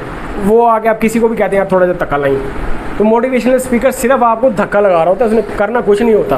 वो कर भी नहीं सकता वो, ठीक है, कर भी नहीं सकता। आप ये कहते हैं कि यार मोटिवेशनल, अब मैं मोटिवेशनल बहुत 3 घंटे की वर्कशॉप ले ली और उसके बाद हम जो है ना कामयाब हो जाएंगे। सवाल ही पैदा नहीं होता, सवाल ही पैदा नहीं होता। हम वहाँ से लाहौर से ट्रेनिंग करके आते हैं, वापसी में बेगम की फरमाइशें ही होती हैं सर, ये लेके आना और ये लेके आना, और उसके लिए जो पैसा खर्च होता है वो टेंशन। एक नई स्टेट लेके आ रहे होते हैं। एक बेगम की होती है, एक बेस्ट फ्रेंड की भी होती है। हाँ, तो वो हम क्या है, वो जो स्टेट हमने वहाँ पे हासिल की थी, वो स्टेट हम वहीं पे छोड़ के जब हम घर आते हैं तो खाली, ऐसे ही है ना। तो मेन चीज़ है कि लोग तो बेगम की फरमाइश पूरी नहीं करते सर, वो किसी और की सर फिर उनके रिलेशनशिप में फ़र्क मिलेगा आपको, वो घर में खुश नहीं मिलेंगे आपको। अच्छा, तो आप कह रहे थे सर बीवी का, यहाँ पे रिलेशन में भी यही मसला है। आपके बच्चों के साथ रिलेशन, आपकी सबसे बड़ी आपके पैसे के साथ आपका रिलेशन, वो भी आपके स्टेट में मिलेगा।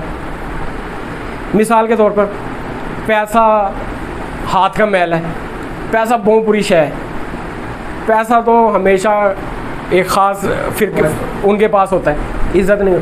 ये हमारे जहनों में डाला हुआ है ना, क्या चीज़ है ये? जब हम एक जनरलाइज है, डीप ब्रीथ में पहुंचे हुए हैं, यहाँ पे पड़ा हुआ है पैसा, तो जब भी हमारे पास ज़िंदगी में पैसा कमाने का मौका आएगा तो हमारा माइंड क्या करेगा?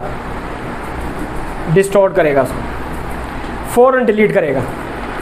भाई ये ऑप्शन मेरे लिए नहीं है, मैं नहीं कमा सकता। अंदर से आवाज़ आएगी, कोई बंदा कह देगा, अब्बा कह देगा यार तेरे पास तो बाहर है, और हम वहीं पे ठप होके बैठ जाएंगे। हम मान जाएंगे ठीक है यार हमारे पास। आप अपनी लाइफ में पीछे चले, अगर किसी ने पैसा कमाया है तो इसकी वजह से कमाया है, अच्छी स्टेट में थे तो पैसा कमाया है। किसी ने नहीं कमाया तो भी स्टेट की वजह से नहीं कमाया। ये कितना बड़ा सब्जेक्ट है कि इसके ऊपर 6-6, 7-7, 8-8 घंटे बोल सकते हैं, इतना लंबा टॉपिक है। किताब में डिटेल से शेयर किए सर? जी हाँ, इसके ऊपर जो है ना तकरीबन 2 बाब हैं स्टेट के ऊपर। ये सवाल करें सर। हाँ जी कीजिए आप प्लीज़। इसके ऊपर सर एक मैं बता दूं सर, उनका पहले क्लियर कर दूं। इसमें ऊपर है 6ठा बाब है, ज़हनी और जिस्मानी कैफियत, सोच, ख्यालात, जज्बात, रवैये और आदत बदलने का हुनर, ठीक है। और इसके बाद है न्यूरोलॉजिकल स्टेट ट्रांसफॉर्मेशन, यानी कि ये स्टेट तो हमें पता है कैसे बन गई, इसको चेंज कैसे करें। ये इसके पैसे लेते हैं, जितने भी ट्रेनर है 10 लाख 20 लाख ये जितने भी लेते हैं वो इस चीज़ का लेते हैं और इसको छुपा के रखते हैं। खुदा की कसम इसको छुपा के रखते हैं, नहीं देते। 20-20 साल तक हम इसकी मिन्नतें करते हैं, सर दे दो, बाबे बने हुए हैं। नहीं जी 20 साल तो चक्कर कट के आओगे तो मिले। मैंने इसको शेयर कर दिया है कि आप चेंज कैसे करें, और 1000 रुपये में, सिर्फ 990 रुपये में। क्यों? इसके पीछे एक जज्बा है यार, सीखा है तो लोगों को सिखाओ। ये जो यूथ है एक मोटिवेशनल के चक्कर में पड़े हुए हैं कि मोटिवेशनल स्पीकर ही बनना है, ट्रेंड के पीछे भागे हुए हैं। कुछ लोग अपनी पोटेंशियल को ज़ाया कर रहे हैं, यानी कि वो किसी भी शोबे में दूसरे शोबे में अच्छा पोटेंशियल दिखा करके कामयाब हो सकते थे, लेकिन एक वो जैसे शोबिज़ में एक चीज़ होती है ना, चार्म या लाइट, उसको देख करके हम सारे एक भेड़ चाल के पीछे चल पड़े हैं, ठीक है। तो मोटिवेशनल से निकल करके आप अमली ज़िंदगी में आए सर, अमली ज़िंदगी में कामयाब हुए। जी सर। ये सारा प्रोसीजर ऐसे कोई कोई भी करता है, लेकिन जो हमारा बचपन होता है, बचपन से हम 20 साल, तो इसमें सारी हमारी नफ्सियात सारी परसेप्शन और जो स्टेट है सब कुछ मुकम्मल हो चुका है। हम जिस माहौल में रह रहे हैं उससे हमें नेगेटिव एनर्जी या पॉजिटिव एनर्जी हो तो हमारी बॉडी केमिस्ट्री के साथ हिस्सा बन गई। उसको ये इस उम्र में किसी भी उम्र में जोड़ना तो आसान नहीं, खाली स्किल की मिला। हाँ, बहुत अच्छा सवाल है सर जी कि ये क्या चीज़ है जो इन्होंने सवाल किया है, ये किस कैटेगरी में आता है? जनरलाइज है।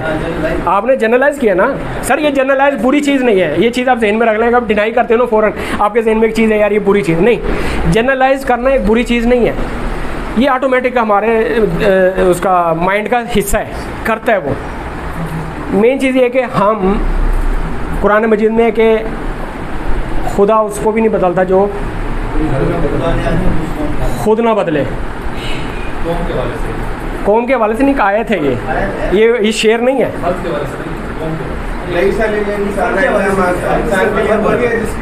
सर उसमें ये है कि जब तक कोई अपने आप को ना बदले, कौम हो या फर्द, कौम की इकाई क्या है?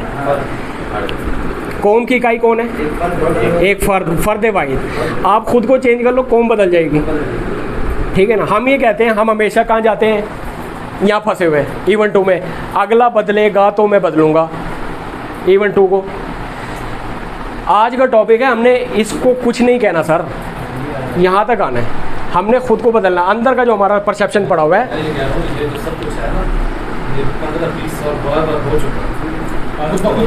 कोई मसला नहीं है। आदत बन गई तो आदत चेंज करने के लिए वही है ना कि आदत कहाँ से पैदा हो रही है? आदत कहाँ से पैदा हो रही है? इमोशन से। इमोशन है ना, नेगेटिव और पॉजिटिव। ये इमोशंस कहाँ से पैदा हो रहे हैं? किसकी वजह से पैदा हो रहे हैं? स्टेट की वजह से। सर स्टेट से आ रहे हैं ना। अगर हमने अपनी आदतें, बिहेवियर बदलना है तो किसको बदलेंगे? इवन 2 को बदलेंगे। जो ही हम इवन 2 को बदलेंगे तो ऑटोमेटिक क्या चीज़ बदलेगी? बेशक हज़रत उमर रज़ी अल्लाह ताला अन्हु को ईमान लाने का वाक़या है, कितने सेकंड लगे उनको ईमान लाने में बताएं? एक वाक़या मेरे ज़हन में आ गया। एक बच्ची थी, वालिद था, उसको 20 साल 30 साल से सिगरेट पी रहा था। उसने तकरीबन तमाम माहिर नफ्सियात से भी अपना इलाज करवाया और काफ़ी लोगों से मोटिवेशन भी ली। उसके पास आप कह लें कि विल पावर भी थी। विल पावर एक सबसे बड़ा धोखा है, जो हम कहते हैं ना कि विल पावर इस्तेमाल करते हैं हम, ये कर दिया वो कर दिया। नहीं, विल पावर हमारा एक ये कह लें कि हमने 10 साल एक चीज़ नहीं की, लेकिन हमें एक दिन मौका मिल गया और हम फिर वहीं पे लौट आए, तो हमारी विल पावर तो गई खो खाते। विल पावर असल में एक ऐसा स्प्रिंग है जिसको हम दबा लेते हैं वक्ती तौर पर। विल पावर हम ऐसा स्प्रिंग कह लें कि जिसको हम थोड़ी देर के लिए दबा लेते हैं, लेकिन जो ही हम विल पावर को इसको छोड़ेंगे स्प्रिंग को, क्या होगा? ये उतना ही रद्द अमल, वो न्यूटन का कानून आ जाता है कहीं पे, अमल का रद्द अमल। जो ही हम इसको छोड़ेंगे क्या होगा? वो आते हैं लौट के दोबारा आ जाएंगी। हमारे घरों में ऐसा ही होता है। अक्सर मेरे पास केस है सर लड़कियों के, नौजवान लड़कियों के, जिनको घरों में बहुत ज़्यादा यानी कि पर्दे में या एक ख़ास हद में रखा जाता है। उनकी जो इमोशंस हैं, इंसान होने के नाते जो उनके इमोशंस हैं, उनको दबाया जा रहा है, दबा दिया जाता है। तो जब उनको एक खला मिलता है ना, कहीं से भी कोई रोशनदान मिलता है, तो वहाँ से निकलने की जब वो कोशिश करते हैं तो क्या होता है? बर्बादी, तबाही, कुछ ना कुछ ऐसा गलत हो जाता है जो नहीं होना चाहिए। तो क्या है, विल पावर असल में हमारा एक स्प्रिंग है। विल पावर की बजाय हमें मुस्तकिल बुनियादों पर अगर आपने आदत को चेंज करना है तो क्या चेंज करना है? स्टेट को चेंज करने के लिए आपको सर 2 चीज़ें मैंने बताई हैं। एक तो इमीडिएटली आप कर सकते हैं, आपको गुस्सा आ रहा है, एक हदीस पाक भी है कि गुस्सा आ रहा है आप जगह चेंज कर लें, खड़े हैं तो बैठ जाएं, बैठे हैं तो लेट जाएं, लेटे हैं तो उठ जाए, ऐसा कोई उसके पीछे क्या है रीज़न? वही है फिजियोलॉजी चेंज कर लें आप।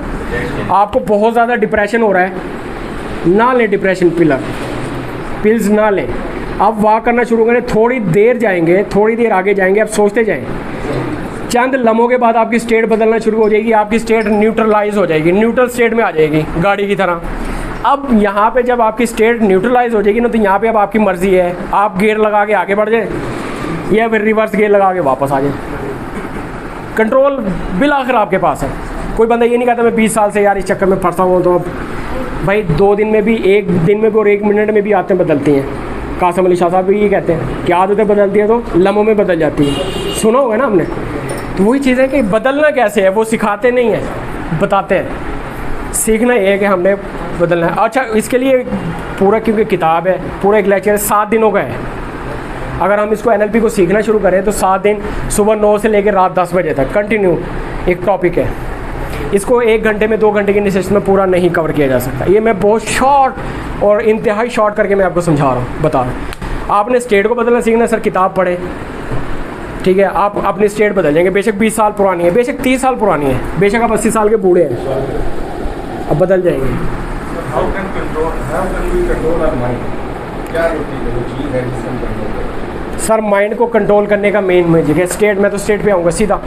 हमारी जितनी भी NLP है वो घूम घुमा के इस पे आती है। कैफियत को बदलें। ये जो अक्सर सुनते हैं state of mind, state of mind वही चीज़ है, यही है ना वो। स्टेट ऑफ माइंड सेम यही है ना सर। देखें, आप हैप्पीनेस हैं, आपकी स्टेट ऑफ माइंड हैप्पीनेस है।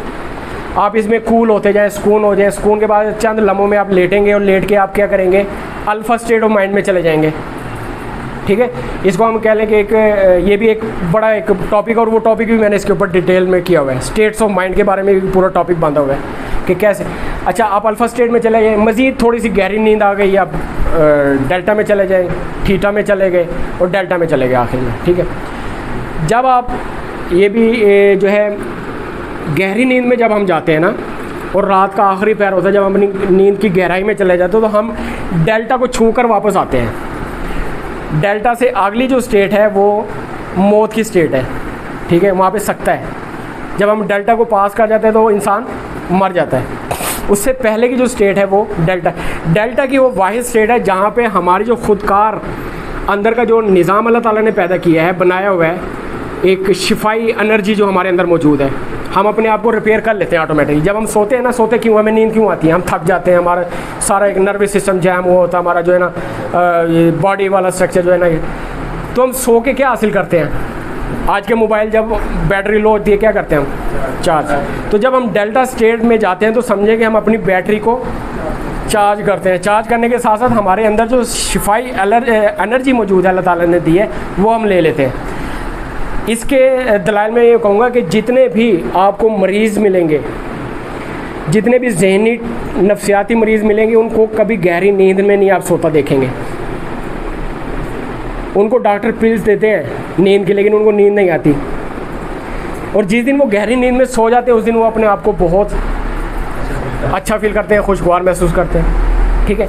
इसी टॉपिक कंप्लीट होने दीजिएगा।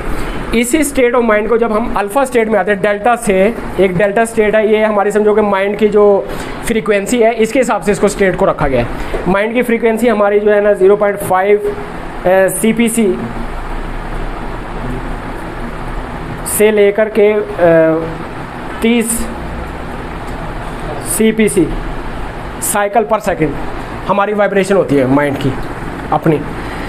तो अल्फ़ा स्टेट जो है वो शुरू होती है 13 से लेकर के 0.5 तक, और ये हमारी बीटा स्टेट कहलाती है।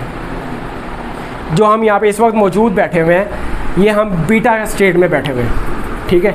बीटा स्टेट की भी वैल्यूज़ हैं। बीटा स्टेट में हाई और लो, अगर हमारा पारा, हमें गुस्सा आना शुरू हो जाए तो हमारी स्टेट, हमारी जो बीटा फ्रीक्वेंसी है वो बढ़ती जाएगी, और एक वक्त आएगा हमारी मुंह से कफ उड़ना शुरू हो जाएगी गुस्से में। जो हमारा गुस्सा बढ़ता जाएगा हमारी स्टेट बढ़ती जाएगी, फ्रीक्वेंसी बढ़ती जाएगी, बीटा में हम टॉप लेवल पे चले जाएंगे। और एक स्टेज यहाँ पे आती है जब वो इंसान ये से निकल जाता है, दरिंदगी में आ जाता है। यहाँ पे वो बेखौफ हो जाता है अक्सर, उसके अंदर एक जुनून पैदा हो जाता है, उसके अंदर एक ऐसी पावर पैदा हो जाती है, ताकत पैदा हो जाती है कि 10 बंदे उसको नहीं संभाल पाते, जिसको आमिल लोग या बाबे हज़ार जी नाना कह देते हैं, ठीक है। कारस्तानी किस चीज़ की है, स्टेट की, ठीक है। वहाँ पे वो 10 बंदे पकड़ रहे हैं और कहते हैं यार वाकई यार ये इतनी ताकत है। अच्छा, जब वो अपनी स्टेट, अपने फ्रीक्वेंसी को नीचे लेके आना शुरू करता है, नीचे कंट्रोल करते करते जब वो अल्फ़ा स्टेट पे पहुंचता है तो बिल्कुल नॉर्मल हो जाता है स्कूल। वो समझो कि मदहोशी किसी हालत में, सरूर किसी कैफियत में आता है, अच्छा फील करता है, बहुत ही अच्छा फील। और जब उस गहराई को आगे आगे चलता जाएगा उसको गहरी नींद आना शुरू होती है। गहरी नींद में फिर बहुत अच्छे ख्वाब देखता है, वो बहुत खूबसूरत ख्वाब नज़र आते हैं। अगर वो ज़हनी तौर पर सही नहीं है तो फिर वो डरावने ख्वाब देखता है। और डरावने ख्वाब और अच्छे ख्वाब आते कब हैं? जब आप डेल्टा से वापस आते हो ना बीटा की तरफ, तो डेल्टा का जो दरवाज़ा है और अल्फ़ा का और बीटा का जो दरवाज़ा है, इसके दरमियान ये जो वक्फ़ा है, यानी कि 4 से लेके 7 CPC के दरमियान, ये वो स्टेट है जहाँ पे बड़े बड़े लोग, साइंसदान और जितने भी बहुत से आप ये कह लेंगे माफोकुल फितरत या फोकुल फितरत जिन लोगों ने चीज़ें देखी या समझा, वो इस स्टेट में हासिल करते हैं। जो भी चीज़ हासिल करते हैं, न्यूटन को अगर कोई चीज़ थ्योरी समझ में आई थी तो वो उसको इस स्टेट में मिली थी। MCQ इज इक्वल टू वो जो है फार्मूला, ठीक है, E is equal to MC², वो इस स्टेट में। आप भी अगर कोई दुनिया में कोई चीज़ हासिल करना चाहते हैं, लेकिन ये चीज़ें होंगी आपकी वही चीज़ें VAK यानी कि हमारे सेंस के साथ। अक्सर लोग हमें कहा जाता है यार मुराकबा कर लें, ये कर लें, यानी कि सेंस इस्तेमाल ना करें। हम 6 सेंस के पीछे बहुत भाग रहे हैं। एक बहुत अच्छा टॉपिक है, 6 घंटे बोल सकते हैं इसमें भी, 6 सेंस के ऊपर इसकी तारीफ़ें बयान करना और ये करना। लेकिन 6 सेंस का मकसद क्या है? 6 सेंस को यहीं पे तो हासिल किया जाता है, यही तो वो स्टेट है और हर एक के हाथ में है। आप जहाँ भी जिस लेवल पे भी मौजूद है, ये कोई बहुत बड़ी साइंस, रॉकेट साइंस नहीं है।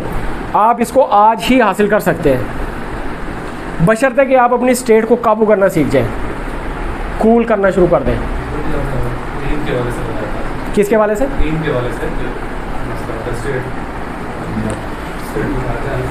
इसका आपके पास क्या देते हैं, इशू होता है? सर उसके लिए भी सिंपल है ना कि आप उसको कंट्रोल करें। आपको बहुत ज़्यादा गुस्सा आ रहा है, बहुत ज़्यादा गुस्सा आ रहा है, कैसे कंट्रोल करेंगे? उसके लिए कि एक हमें इंटरनल ये सीखना पड़ेगा, इवन 2 को बदलना। वो क्योंकि एक लंबा टॉपिक है, इसमें तकरीबन को 35 पेज है, बहुत लंबा टॉपिक है और मैं इस वक्त बोलने के मूड में नहीं हूँ। नींद के हवाले से सर आप ऐसा है कि आपको सोने क्या चीज़ नहीं देती? 2 चीज़ें, या तो बहुत ज़्यादा खुशी या बहुत ज़्यादा गम।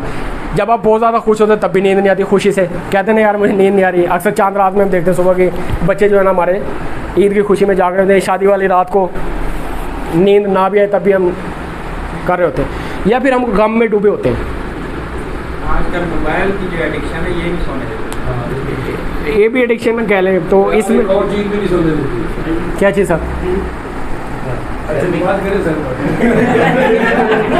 अच्छा मुझे पानी तेजी है थोड़ा सा। इधर वो नहीं सो रहा होता, उधर वो नहीं सो रही होती सर। दूसरी बात ये और सबसे बड़ी और वो बात। देखिए फिर मुझे क्या कह रहा है सर जी, मैं ईमानदारी की बात है, असल मैं चाहता हूँ दोनों नमाज पढ़ के सोने, इसलिए मैंने भी ताजद पढ़ी है, मैंने भी ताजद पढ़ी है, उसने भी, फिर हम सोए 12 बजे। इस्लामिक टच है, ताकि हम गुनाह थोड़ी कर रहे हैं, उसको भी पता जी है नमाज पढ़ के सोते, हम भी पता पूरा की। Thank you sir. इसके लिए जो नींद ना आना है ना, या हम कोई रिएक्शन करते हैं, इसके पीछे एक रीज़न है एंकरिंग। एंकरिंग पढ़ा होगा किसी ने? Anchoring, conditioning of mind. आपने मेरे ख्याल में मैट्रिक में पढ़ा होगा कि पालोफ एलवान एक होता था साइंसदान, 1970 की दहाई में उसने कुत्तों का एक्सपेरिमेंट किया था। वो मीट रखा था उसने और जाली के आगे रख के फिर उनको कुत्तों को खाना खिलाया और 1 घंटी पे जाता था, वो अपनी राल टपकाना शुरू कर देते। सुने सब नहीं है, मैं सुनाऊँ दोबारा से? किस किस ने सुना हुआ है? नहीं मैट्रिक में है ये, मैट्रिक की साइंस में मौजूद है ये चीज़, कंडीशनिंग ऑफ माइंड। पुराने जो मेरे ख्याल 97 की जो है ना इंग्लिश उसमें है। हैं जी? के दौर में होगा कोई।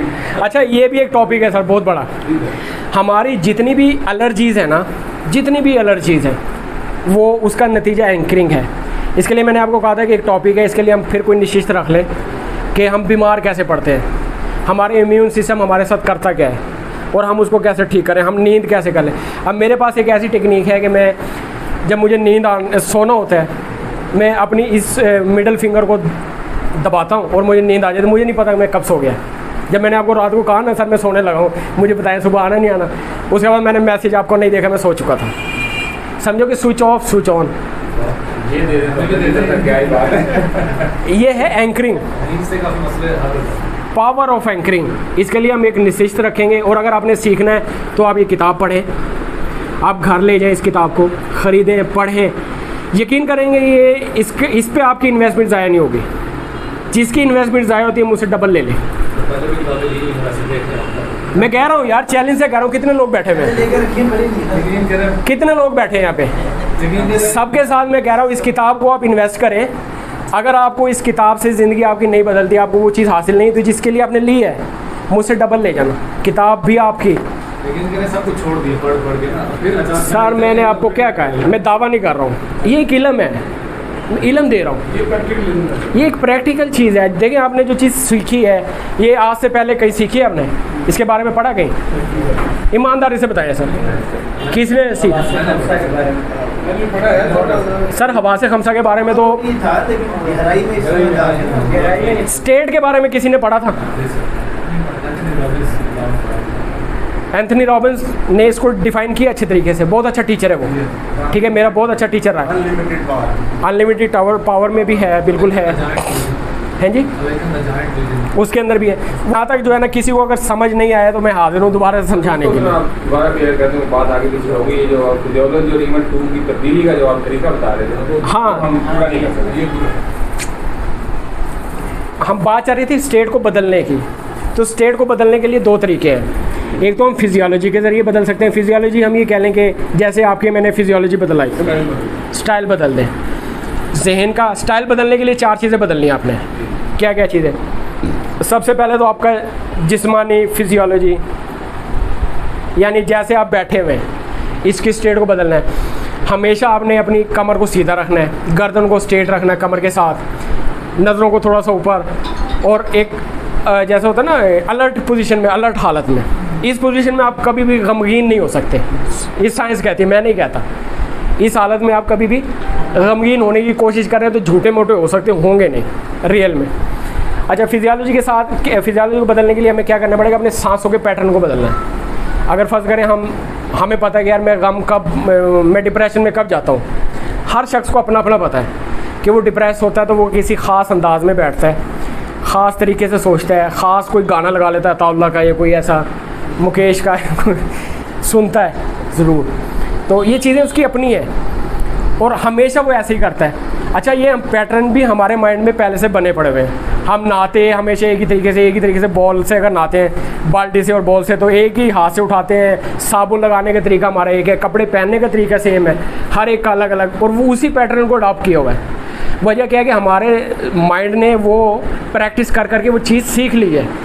अब हम गो थ्रू हो चुके हैं, अब हमारा कंट्रोल नहीं है उसके ऊपर। हम जैसे फर्ज करें कि किसी अपने ऑफिस से घर आते हैं, शुरू में तो हमें लगता है कि रास्ता जो है देखना पड़ता है, लेकिन एक वक्त आता है कि हम मोबाइल पे बातें कर रहे होते हैं और हमें नहीं पता हम गली कब मुड़ गए, कौन सी गली में हम चले गए। और इवन कि हमको ये भी पता होता है कि हमारी गली में किस जगह पे जंप आएगा, कौन सा गटर का ढक्कन खुल रहा है, और हम ऑटोमेटिक अनकॉन्शियसली उस गटर से कन्नी कतरा के जो है ना वो निकल जाते हैं। सॉरी, सेम ड्राइविंग, सेम आप कह लेंगे टाइपिंग पैटर्न। ये क्या है? ये पैटर्न्स है जो हमारे माइंड में डेवलप हो चुके होते हैं। इसको हम कहते हैं न्यूरोप्लास्टिसिटी। ये भी एक अलग से टॉपिक है, डिफाइन किया हुआ है इसके अंदर, ठीक है। ये कैसे डेवलप होता है, इसको दोबारा से पाथवे को कैसे बनाया जा सकता है। आपके पास 20 साल का पाथवे बना हुआ है, रोड बना हुआ है, मोटरवे बन गई है, अब आपको उसको हटा के एक नया रास्ता कैसे डेवलप करना है और उसको कैसे ख़त्म करना है, इसके अंदर आपको मिल जाएगा न्यूरोप्लास्टिसिटी में, ठीक है। हम इसको न्यूरोप्लास्टिसिटी कहते हैं। समझ आ गई बात? और कोई किसी का क्वेश्चन? माशी हालत का ठीक है सर जी। माशी हालत, जो भी आपकी हालत है, जब आपने कह दिया कि माशी के साथ आपने क्या मिलाया है? हालत और स्टेट। जो भी आपकी, मैंने कहा ना कि आपके अंदर जनरलाइज यकीन पड़े हुए हैं, बिलीव्स पड़े हुए हैं, आपकी इक़दार है, आपकी पहचान है पीछे, जो आपके वालिदैन ने, आपकी सोसाइटी ने, आपके टीचर्स ने आपको दे दी। उस पहचान को साथ लेते हुए, उस सारे सिस्टम को साथ लेते हुए आप हमेशा वैसा ही बिहेव करते हैं। मिसाल के तौर पर, मुआशी तौर पे आपको पता है कि यार दौलत कमाना अच्छी नहीं है, आप बैठते भी गरीबों में। नहीं, मैं ये कहना चाह रहा हूँ कि एक आदमी की जो मुआशी पोजीशन है, ये गरीब आदमी, एक अमीर आदमी है, दोनों की स्टेट सेम होगी या चेंज होगी? नहीं, उसकी चेंज होगी ना। वही तो मैं बताने जा रहा हूँ कि जो अमीर है उसकी स्टेट आपको अलग मिलेगी, जो गरीब है उसकी स्टेट अलग मिलेगी। मैंने वाक़या शुरू ऐसे किया ना कि हमारा जो ड्राइवर था वो कहाँ पे फंसा हुआ था, वो अमीर क्यों नहीं बना, हालांकि उसके पास 17 साल का तजर्बा है, वो डाइवो क्यों नहीं चला रहा, वो अभी तक APV क्यों चला रहा है 400 रुपये पे। उसके पीछे उसकी स्टेट है, उसके दिमाग में एक चीज़ फंसी बैठी हुई है और वहाँ पे फंसा हुआ है। 17 साल 17 कैलेंडर गुजर गए हैं, लेकिन वो बेचारा वहीं पे अपनी एक स्टेट में फंसा हुआ है, स्टक स्टेट। हम इसको जो अनरिसोर्सफुल स्टेट है ना, इसको स्टक स्टेज भी कहते हैं। मिसाल के तौर पर किसी ने मुझे बहुत बुरा भला कहा, किसी ने मेरी बेइज्जती कर दी आज से 10 साल पहले, 10 साल गुजर गए, लेकिन मेरा दिमाग कहाँ पे फंसा हुआ है, 10 साल पुरानी जगह पे हैंग हो चुका है। हम बार बार उसको रिपीट करें, यार उसने मेरे साथ ऐसे नहीं किया, ऐसे नहीं किया, नुकसान किसका कर रहे हैं, अपनी कैफियत को बदल रहे हैं हम बार बार। ये बिल्कुल इसी तरह जैसे कंप्यूटर को आप ऑन करते हैं ना, तो एप्लीकेशन इस्तेमाल कर रहे होते हैं। एक एप्लीकेशन आप इस्तेमाल कर रहे हैं और इसी के साथ आपने दूसरी एप्लीकेशन शट डाउन किए बिना नई एप्लीकेशन लॉन्च कर ली और उसमें आप काम शुरू कर दिया। लेकिन थोड़े थोड़े वक्फे से आपका लैपटॉप या आपका मोबाइल फ़ोन क्लिक आपको ज़रूर देगा कि यार आपका जो पिछला जो काम है ना वो सेव नहीं हुआ अभी तक। बार बार आपका ध्यान उस पर नोटिफिकेशन के ज़रिए आता रहेगा। इसी तरह आपका जहन जो है ना वो बार बार आपको 10 साल पीछे लेके जाता रहेगा। मेमोरी में आपके VAK में पड़े हुए हैं वो दुख, वो तकलीफ़, वो एंग्जाइटी, वो आपकी जो है ना अपना क्या लें कि पेनफुल मेमोरीज़। अच्छा, पेनफुल मेमोरीज़ को भी ठीक किया जा सकता है विद इन 6 मिनट में, यानी कि 6 मिनट में पेन ऑफ मेमोरी आपके पास जितनी भी ख़राब मेमोरी 20 साल की पड़ी हुई है ठीक हो जाती है। हम इसको डिलीट कर सकते हैं माइंड से। लोग कहते हैं ना यार मैंने भूलता नहीं, प्यार नहीं भूलता, फलां चीज़ें नहीं, मेरे पास बेशुमार केस है, भूल जाते हैं सर। इसके लिए अब टाइम की गुंजाइश नहीं है। क्यों? वजह मैं आपको इसलिए बताता हूँ। मेरी मजबूरी ये है कि बहावलपुर जाना है और मेरी एक ड्यूटी है 2 बजे, ठीक है। CSS का पेपर है वहाँ पे बहावलपुर में, तो उसका जो मैनेजमेंट का जो सारा सिस्टम है वो हम नहीं करना होता है, तो इसलिए जो है वो निकलना पड़ता है। इसलिए मैं कह रहा हूँ कि माज़रत, फिर किसी दिन की सेशन में इंशाल्लाह हम आपको बताएंगे पूरी चीज़ें। और यहाँ पे मेन मकसद है देने के लिए।